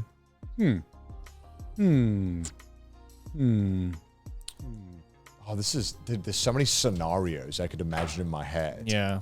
Without trash, because like, how can you imagine the timeline without trash taste. Yeah, that's I think the hardest thing here. All right. Fuck. All right. Okay, you know what? Actually, I'm gonna. Okay. All right. I've put down my answer. Okay. All right. Okay. All right. Ready? 3, 2, 1. I said disagree. Oh, we all said Wait, disagree. Were we all trying to go for spicy answers? No, I genuinely think because, right, in a hypothetical world where trash taste didn't exist, right, we all are just working on our own shit, like on our own channels, right? And, you know, if there's one thing I've learned, you know, getting older year by year is that it gets more and more, and with the amount of work that we put in as well, it gets more and more difficult to like keep in touch with adult friends, even if you live in the same vicinity or the same country or same town, whatever. So the fact that we are almost given an opportunity to meet each other every week or every other week and talk for hours and hours on. I mean, we just this channel alone, there's like over 400 fucking hours of us talking about shit, right? And I just don't think that with our busy schedules with our own individual shit, that we would find the time to be able to do that. And just the fact that the show has given us so many opportunities to talk about so many different topics that maybe we never imagined talking about, like, when was the first time you jacked off, right? Like, I'm sure it'll come up in, like, you know, if we went to, like, an izakaya one night and we got drunk enough, sure, it might be a conversation that might come up. But I think just the fact that this show has given us the opportunity to talk about so many different things through so many different perspectives and layers has grown our relationship further than without it. That's my answer. That's a good answer. I also disagree because it could be even closer. I was going to say that. I was going to say that. I think that there's a chance that, you know, I think we could have been even closer. Really? I think there's a world where we could be closer because we don't have to worry about like work stuff. Right. So I'm like, bro, okay. I think there's both sides of this argument. There's both sides of the argument. I think there's also a world where we could just not be friends. Yeah. Like, or hang out less. I think Joe. When's the last time we had a boys' night? Yeah, it's true. We haven't had a boys' night. We haven't had a boys' night in a while, man. Yeah, because we've been fucking busy. That's the point. Exactly. But like the thing I've noticed. Like, But that's I've learned this is independent from trash taste. Wait, No, it is not. It is not. We went skiing and you were like, I gotta take care of family. No, you don't. Boys are the family. Come on, what are you talking about? Come with us. Shit, you're right. I'm kidding. damn. Oh no, but I think there's definitely a difference on like catching up on trash taste and catching up like 100%. IRL. Yeah, of course. But I feel like there is an inkling where it's just like I know what you boys are up to because we talk every week and we see each other at least once a week on Trash Taste. Yeah. And I feel like sometimes I'm like, damn, maybe we should just hang out more off camera as well, you know? Yeah, but we've been saying this for years now, and it's happened maybe like twice. But that's the thing, right? I think it's because we have like the safety net of hey, we already see each other each and every week, especially in times when we have like a lot of backlog. I'm like, okay, I just want to go like a week without seeing the boys for a bit, but without Trash Taste, maybe we, without that excuse of we already see each other every week, we would actually have to schedule make more points to hang out. Make more points to hang out and stuff like that, you know? So who knows? Yeah, who knows? that's true. Yeah. Both answers, baby. Both answers. I think both sides are valid. And genuinely, Joey, we would have this conversation jacking off at an isekai. It doesn't matter if the camera's here or not, man. Yeah, that's true. I think bottom line, the one thing we found out about this argument is that we need to have a boys' night. We do. Sooner rather than later, please. Yeah. All right, let's go next statement. Next one. Ooh, I am scared of falling off as a creator. Oh, this is contentious. Why is it Comic Sans? Why? Yeah, why the italic falling off? Yeah. Oh man, I'm scared of falling off as a creator. Yeah. I got my answer. I put down an answer. Oh shit, hold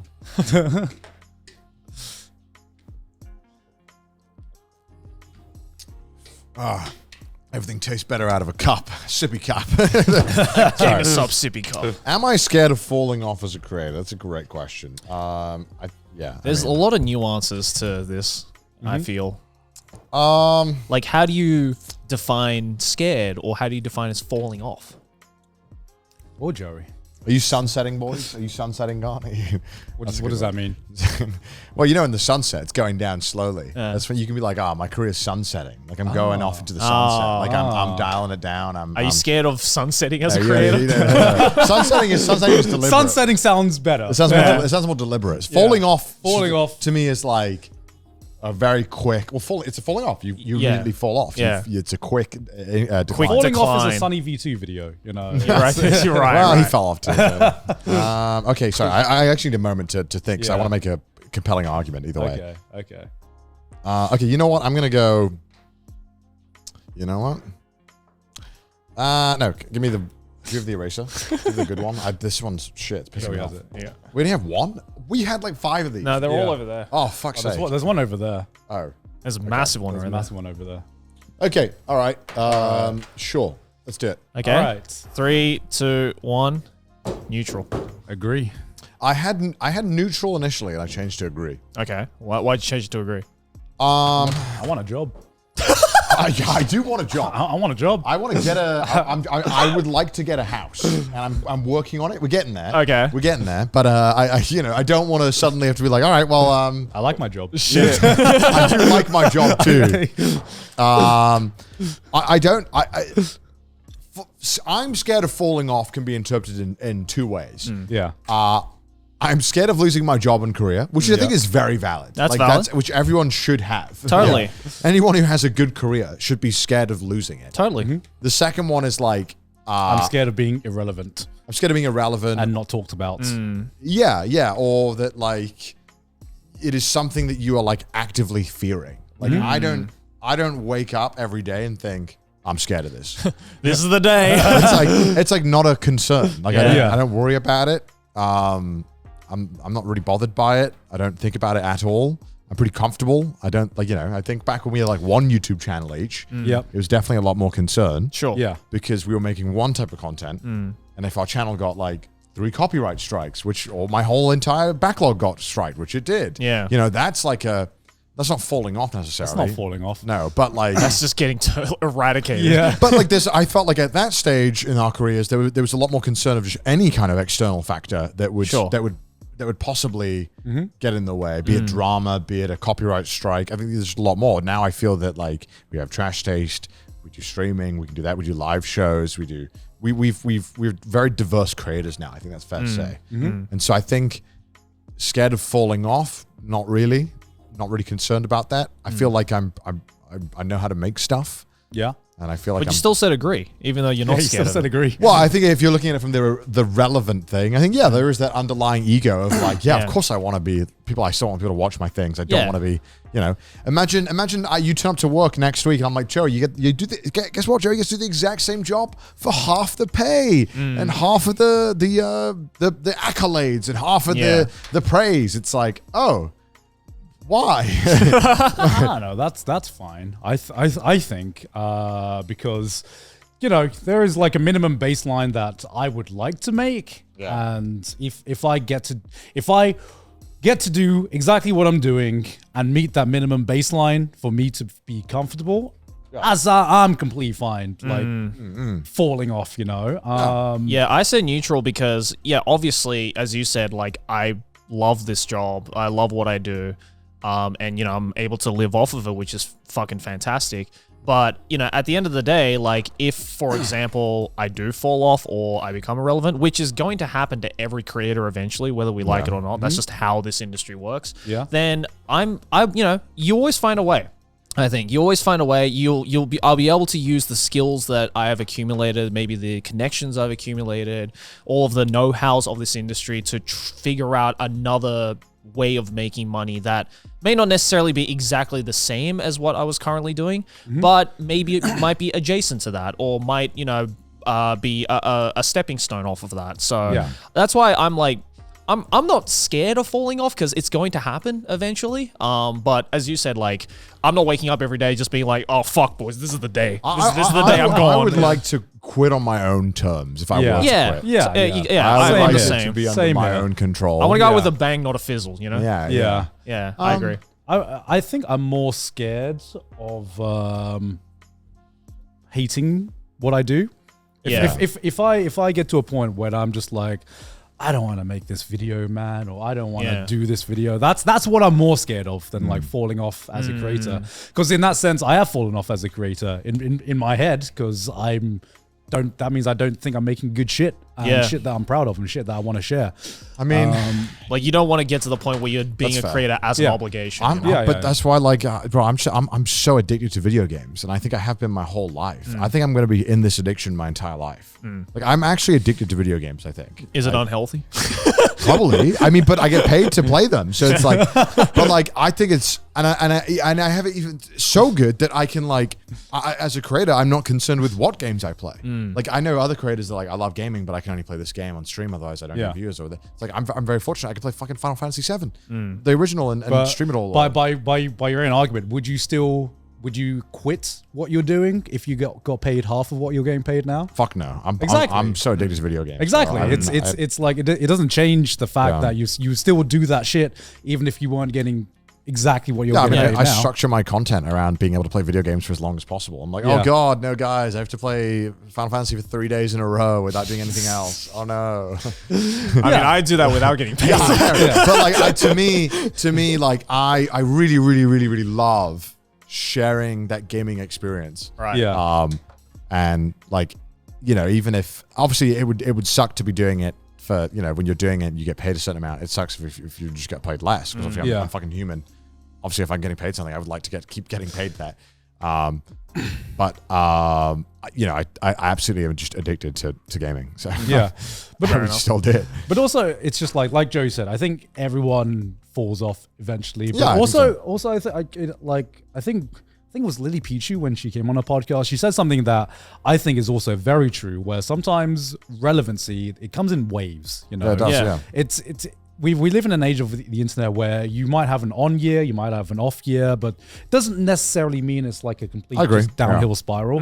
I see a lot of creators like panicking because every year they need to one up the previous year, and sometimes their views stop growing as organically as it used to, and then they plateau, and then they start panicking because they're like, oh my God, this is it, this is the start of my downfall. And it's like the way I think about it now is just like, all you need to do is reach a stable point.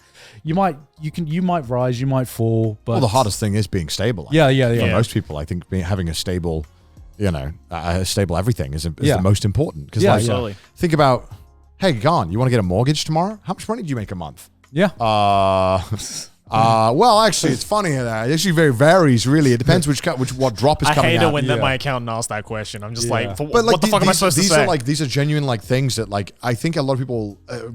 It's easy to have a blow up as a creator. Well, not easy, but it's easier to have a blow up as a creator than to maintain that blow up for years. Yeah. Right. And these are things that you don't realize. Not having consistency comes back to bite you in every capacity in your life. Like literally just trying to get like a living situation. If you want to pay rent, how much rent do I pay? Oh, next month I actually earned a third of what I earned this month. So now I signed up to something that was too expensive. Oh, I went for something that was smaller.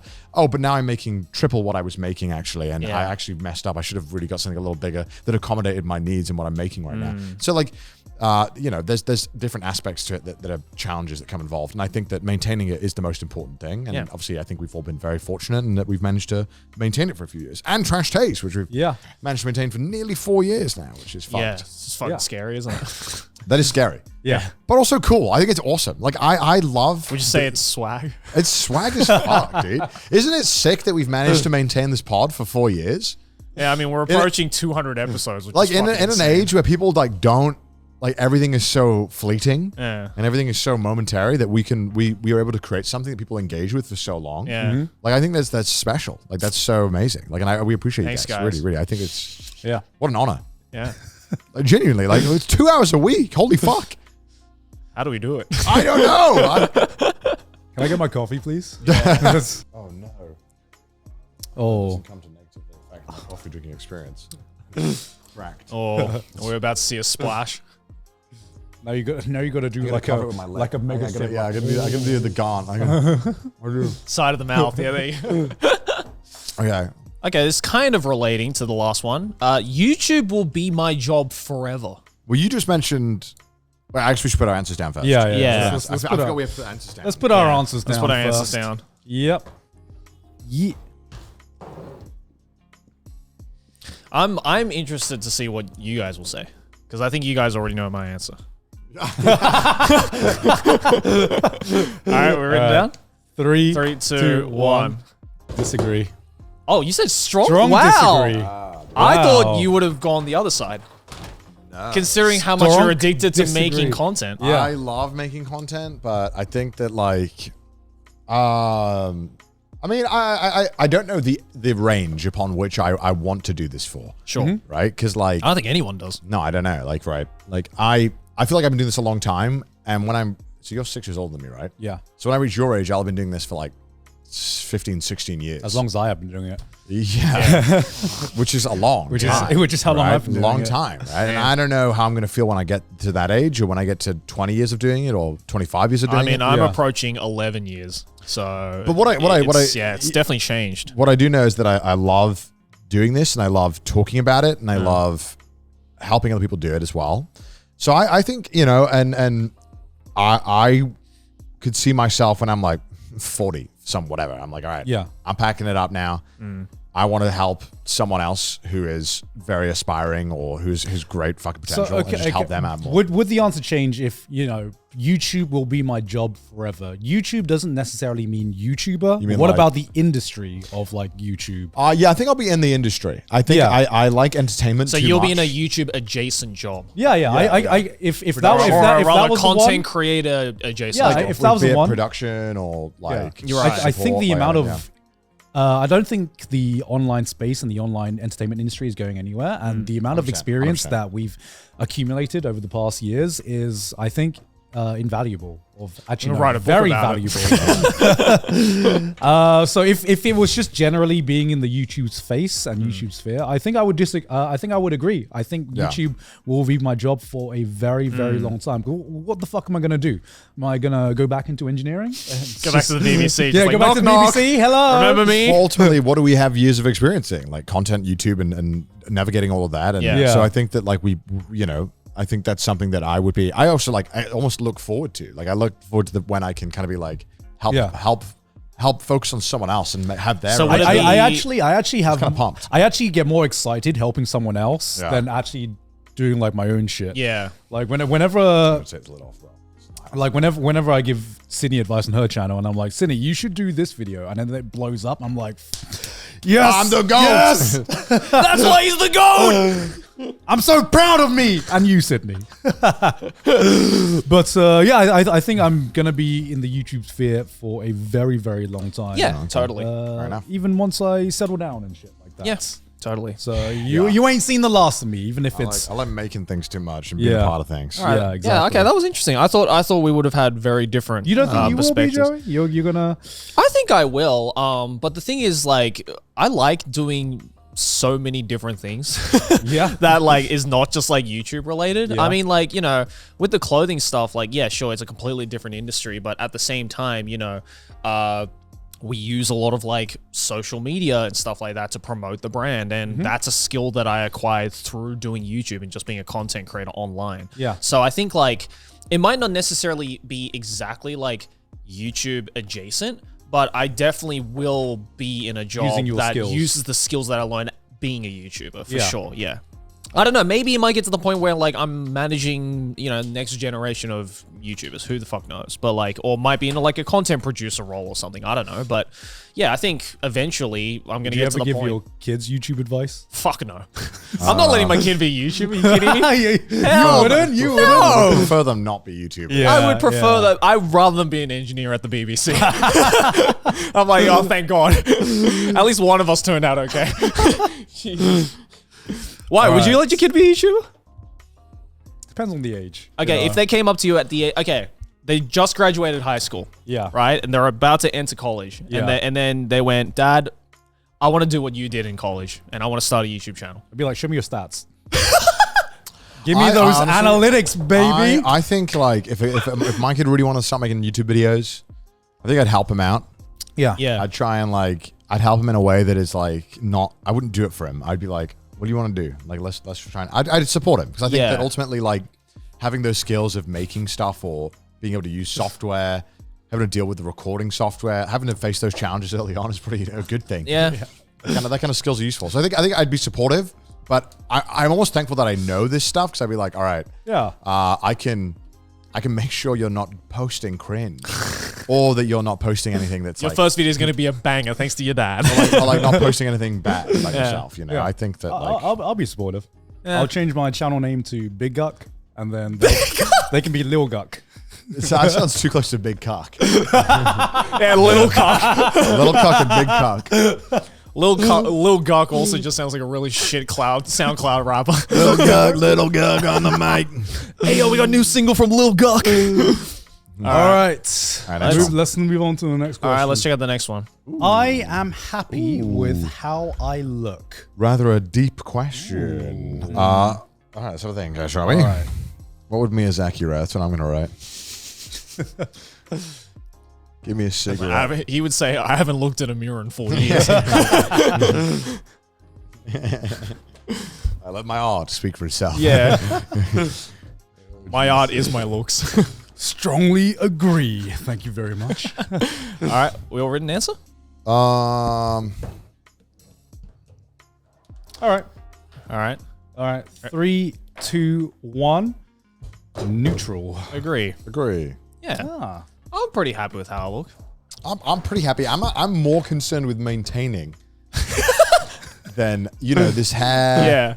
Trying to keep my skin young. I'm more concerned with just keeping the status quo than trying to improve necessarily. Yeah. So I'm pretty happy Which with is how a pretty I look. daunting task. Which is tough because when you gravity always wins. When you eat and drink like I do, you gotta. It's a little bit of a challenge. I'll ask you in 6 years, Connor, when you're my age. Yeah. It's not fair. You have Asian genes, okay? I'm handicapped. Yeah, right? Connor's aging at the speed of light. Okay, all right. A little too real there, Jerry. But I think That's all right. That's half of me. So. Generally, I'm happy with how I look, but I also can. I mean, it's such a loaded thing to talk about. Yeah. Yeah, because it's like it's kind of like asking the question, what do you rate yourself out of 10 right now? I think I might. That's not 8 out of 10. No, like I'm not concerned with how other people perceive me. Yeah. Right. It's more about self-satisfaction. Yeah, like I feel like I like when I see my face, I'm like, that's all right. Not bad. Yeah. I am content with how I look. Yeah. Problem is, I think I've always been content with how I look. That's the issue. Yeah. That's been the issue my entire life, where I've been content with how I looked, and I could do more to improve. I could things. mew more. I could mew more. My hair is like really long right now because I have just been really lazy to get a haircut for the past 3 months. That's not long, bro. Not long. That's quite long for him. This is so long for me. I had Jesus hair. Don't talk to me. Yours is very short. That was for long. you. Bro, Yeah. I could go like full hentai. This is long for me, I too. can go full like hentai protagonist look if I didn't like gel this up. 'cause Oh it's my like, God, that's that's- like goes like it's That's like how you Next make it episode. That's Next how you episode. know. You need to do that. No, that's the vibe, bro. this like goes The emo looks coming back. yeah. But at the end of the day, I'm also a married man, and the only person I want to look better for is Sydney. Oh. Yeah. And if I feel like I'm getting if I feel like I want to improve my looks, it's because I want to give something to my girl, man. I want to make my girl excited again, man. That's all I'm saying. Well, you better start mewing. I'm a mute just for you, Sydney. On the mic. Yeah, I mean, I sympathize greatly with people who, I think even if you're attractive or not, but that feel like they're not, because that is just always the hardest thing to ever. It's easy to everyone else to think that you look good or look okay, but it's impossible to convince yourself if you really don't feel like you are. Yeah. And it is tough, and the extent people go to sometimes to chase that to looking better feeling is scary. Only exaggerated, obviously, by social media. Yada yada yada. You all know what I'm going to say. Yeah. Do you think on social media, everyone is ugly according to everyone. So, bro, I mean, like when I open Instagram, I'm like, wow, everyone is a fucking 10. It's like, well, it's like some people. yeah, but then you go to the comment section, and there's a bunch of just like salty guys and girls just being like, she's not even that hot. Yeah. And I'm just like, all right, well, that's just your. Well, there's that prerogative. one subreddit where they rate people and they're like, you're a 6, and it's like the most beautiful woman ever, and they explain why, and it's like, what the heck? That's just sad. I did not know that existed, but I'm not surprised. But I'm not surprised that exists. Yeah, it's a tough one because I think that we obviously were very. It's also I think that I don't know. We fucking watch anime, so I think. Speak for yourself. We're chilling. Yeah, but True. how important do you think looks are? I think it doesn't matter. Depends on the context. It I doesn't feel. matter how important you think they are. I think unfortunately they are very important. They are important. Yeah, it depends on the important. context. Like, I think, it depends what kind of relationship you want to pursue with that person, right? Like, there's a lot of people online, especially as a result of social media, that a lot of people look at a guy or a girl and think like, oh yeah, wow, they're so fucking hot. I don't care what their personality is like. I'm sure they'd be great to hang out with. But then you ask people, 20, 30 years ago, and a lot of people are just like, I just like, their personality. I value their personality. Sure, looks is important, but for me, it's just the cherry on top. And I don't know, because I think we all have the privilege of just not being ugly, Out of context, man.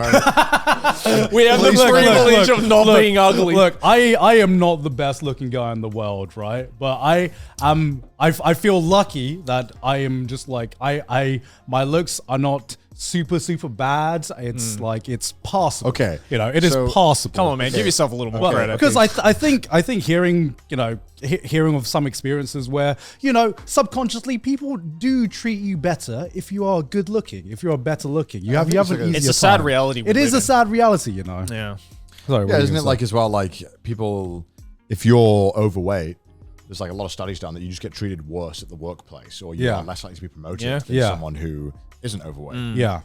So there's a lot of factors, but obviously that's a bit, it's a bit different to looks, I suppose. Yeah. Well, I think same thing can be said though. I think maybe people, I don't have any anecdotal evidence for this, but I'm sure it's the same with looks, right? I'm pretty sure. You might get treated better because you're being better overweight looking. or in shape is an extension of looks, Yeah. right? Because if you're ripped and you're, then you could be average, but you could be very, very attractive to some people. Yeah. But, okay, Garner, you said an interesting thing. You were thankfully we're not ugly. What do you do with this question then if you are ugly? Huh? Okay, what if we're alternative time Garner's an ugly motherfucker? Yeah. What do you do with this question? What do I do with this question? Well, yeah. Well, okay. We live in a world where unfortunately some people are conventionally unattractive, and some people are conventionally beautiful. I have no lived experience or no way to answer this question. I genuinely don't think I could offer anything. Well, I think first step is you take what you're given with your genes. True. We all played the gene lottery, and some people got off better than others. But I think there is a baseline to just. There's a difference between being ugly and looking like you don't take care of yourself. Yes, I agree with that. There is definitely a baseline where someone who is not, might not be conventionally attractive, but you could still tell they take pride in their looks, their style. That's true. They take pride in their appearance, and I think I think that is a much more bigger factor than. In my eyes, than the gene lottery. If you had asked me this question 5-10 years ago, I probably would have said disagree, because I did not care about how I looked. I did not care about how I dressed or how I, my hair or feel like whatever, right? You don't have to worry about it. Yeah. But as I've grown older and I've, started to have more confidence in myself and experimented more with how I look and how I want, to be perceived and how I want to feel about myself, I've gotten happier about it, because now I feel like I'm truly me. Whereas before I was kind of just I have this I have this gift that I was given with the fucking gene lottery, but I don't know how to use it, and it's just kind of wasting away, and I didn't feel good about that about myself. So it's I think it also depends on what stage of your life you're in as well with this question. So it's tough. Yeah, but I'm pretty happy with how I look now. Also, I think it's a difference. It's a massive difference between being a guy and being a girl. Oh, dude, yeah, totally. I don't know if I've met a single girl that would look at this question or look at this statement and answer, I agree.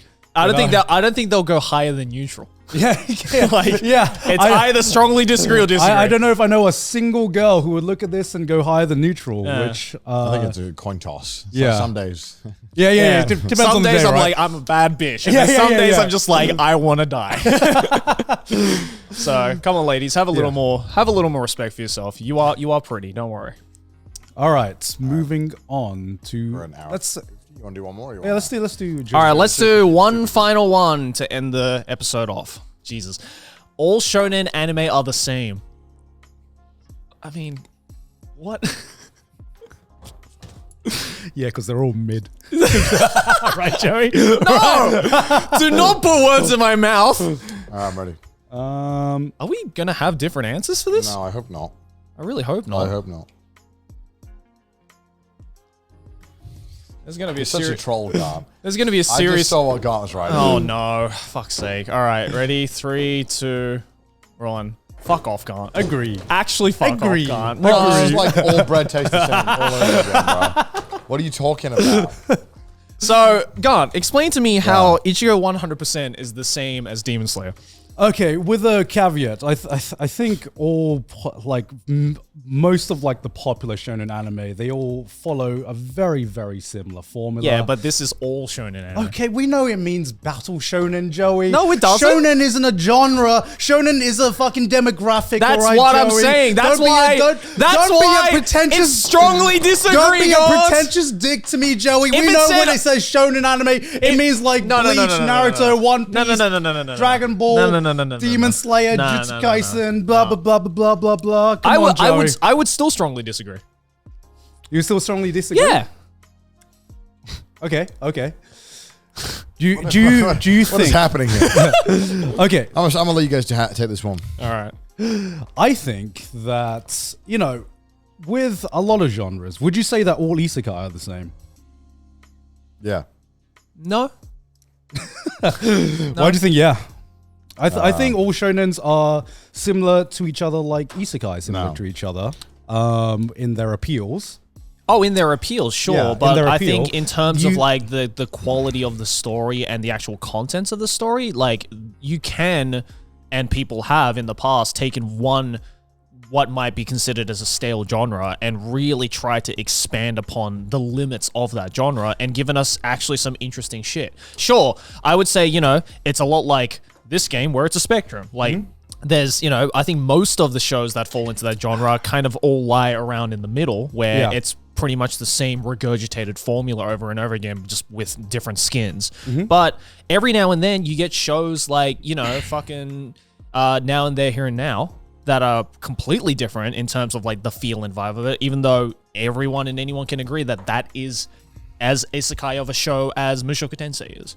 Yeah, I feel like I'm just being pedantic with like the all shonen anime are the same, Yeah. but I feel like a lot of them do follow a very similar formula and story beat Yes. that is proven. Yep. And there is a reason why it always seems like, anime is such a wide just medium in general with so many different genres.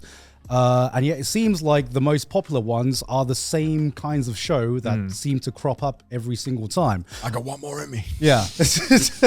Like a lot of the modern conversation is surrounded by the same 3-4 shows that dominates popular anime culture. Yeah. Do you feel like Jujutsu Kaisen is similar to One Piece?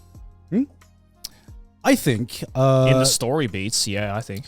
I think they obviously they have differences in their nuance and everything like that, but a lot of the reason we get into shonen is a lot of a similar kind of appeal. We get into it for a lot of action, a good underdog story, and you have something like Chainsaw Man, which is doing something very, very, very different, more like a genre deconstruction, but that is based on a framework that a lot of other shonens follow as well. But it's like, hey, all sushi tastes the same, right? Your sushiro tastes the same as your $500 course. Yeah, it's just but- fish and rice, man. What do you mean? It's the same thing. Yeah, but I think that's but- obviously we know it doesn't. The ingredients are a core aspect of everything, and obviously the genre is the same. So the core outlines are often the same. I think the biggest issue with all this is that people fucking label shonen as a genre. which it isn't. I mean, if the shonen genre didn't exist, then I think there would be much more of a distinction we can make between the different shows. But the problem is people have viewed shonen now as just like this genre when it's fucking not. But I think that's how genres work. They form when we do feel strongly about a group of things. Right. Yeah. So just how Midwestern emo is just made up bullshit. But now you've decided that because we have this vibe. Why did Midwest emo have to catch a stray in this conversation? Because to me, I've never heard of such nonsense in my life. You would hate to see what the other. No, I know, but like I'm saying, like it is a genre because Yeah. like it obviously it wasn't meant to be. Yeah. But it became a genre, and we know Yeah. what shonen means. When you say shonen, you know what we're talking about. yes, Yeah. So I think I kind of interpreted this more as because I knew Joey would come up with the argument where it's like, oh, shonen is like Death Note, and shonen is there's romance shows and sports nisekoi and sports shows. which, yes, I know that, but I that's what everyone says when they refer to shonen anime as like a genre, which it technically is not a genre. It's like it just means like young boy, right? Yeah. It just means like boy. But that, when you say shonen anime, you do have an image of what a shonen anime is, and it's a lot of the same. A lot of these shows follow the same story beats and the same formula that work, and I'm not saying that's bad. I'm saying it is recognizable. I mean, it's not even covering all shonen anime to begin with. Like, shonen anime nowadays just refers to Shonen Jump anime. Yeah.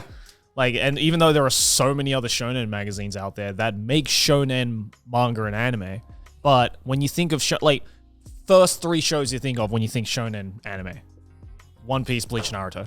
Fairy Tail. Fuck off. I'm talking about good ones. That is a shonen anime, right? That is one, right? And that's not Shonen Jump. That's not Shonen Jump. Yeah, when I think of a fucking genre of music, I don't think about the E tier of fucking that genre. I think of the fucking S tier shows.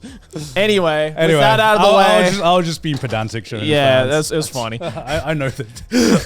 I know there's a difference in quality in all shonen. You just wanted to do it for the memes. I get I it. just wanted to go against Joey's take. It's all for shits and gigs. Don't worry about it. Hey, look at these patrons, though.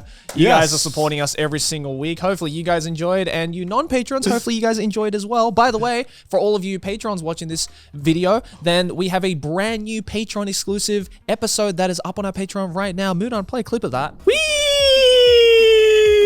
Wait. I'm stuck. Come on. No, he's Donzo. Oh my god, bro. Oh, wait. There's a jump button. Okay. And hey, if you want to check that out and support the show and check out all of our other past Patreon videos as well, then make sure to head on over to our Patreon, patreon.com/trashtaste. Also follow us on Twitter, send us memes on the subreddit, and if you hate our face, listen to us on Spotify and let us know what your, own opinions were on any of these statements that were said in today's video. We'd be interested to hear them. Yeah. All right. Let us know. Let us know down below. All right. All right. We'll see you guys next week. Bye. Bye.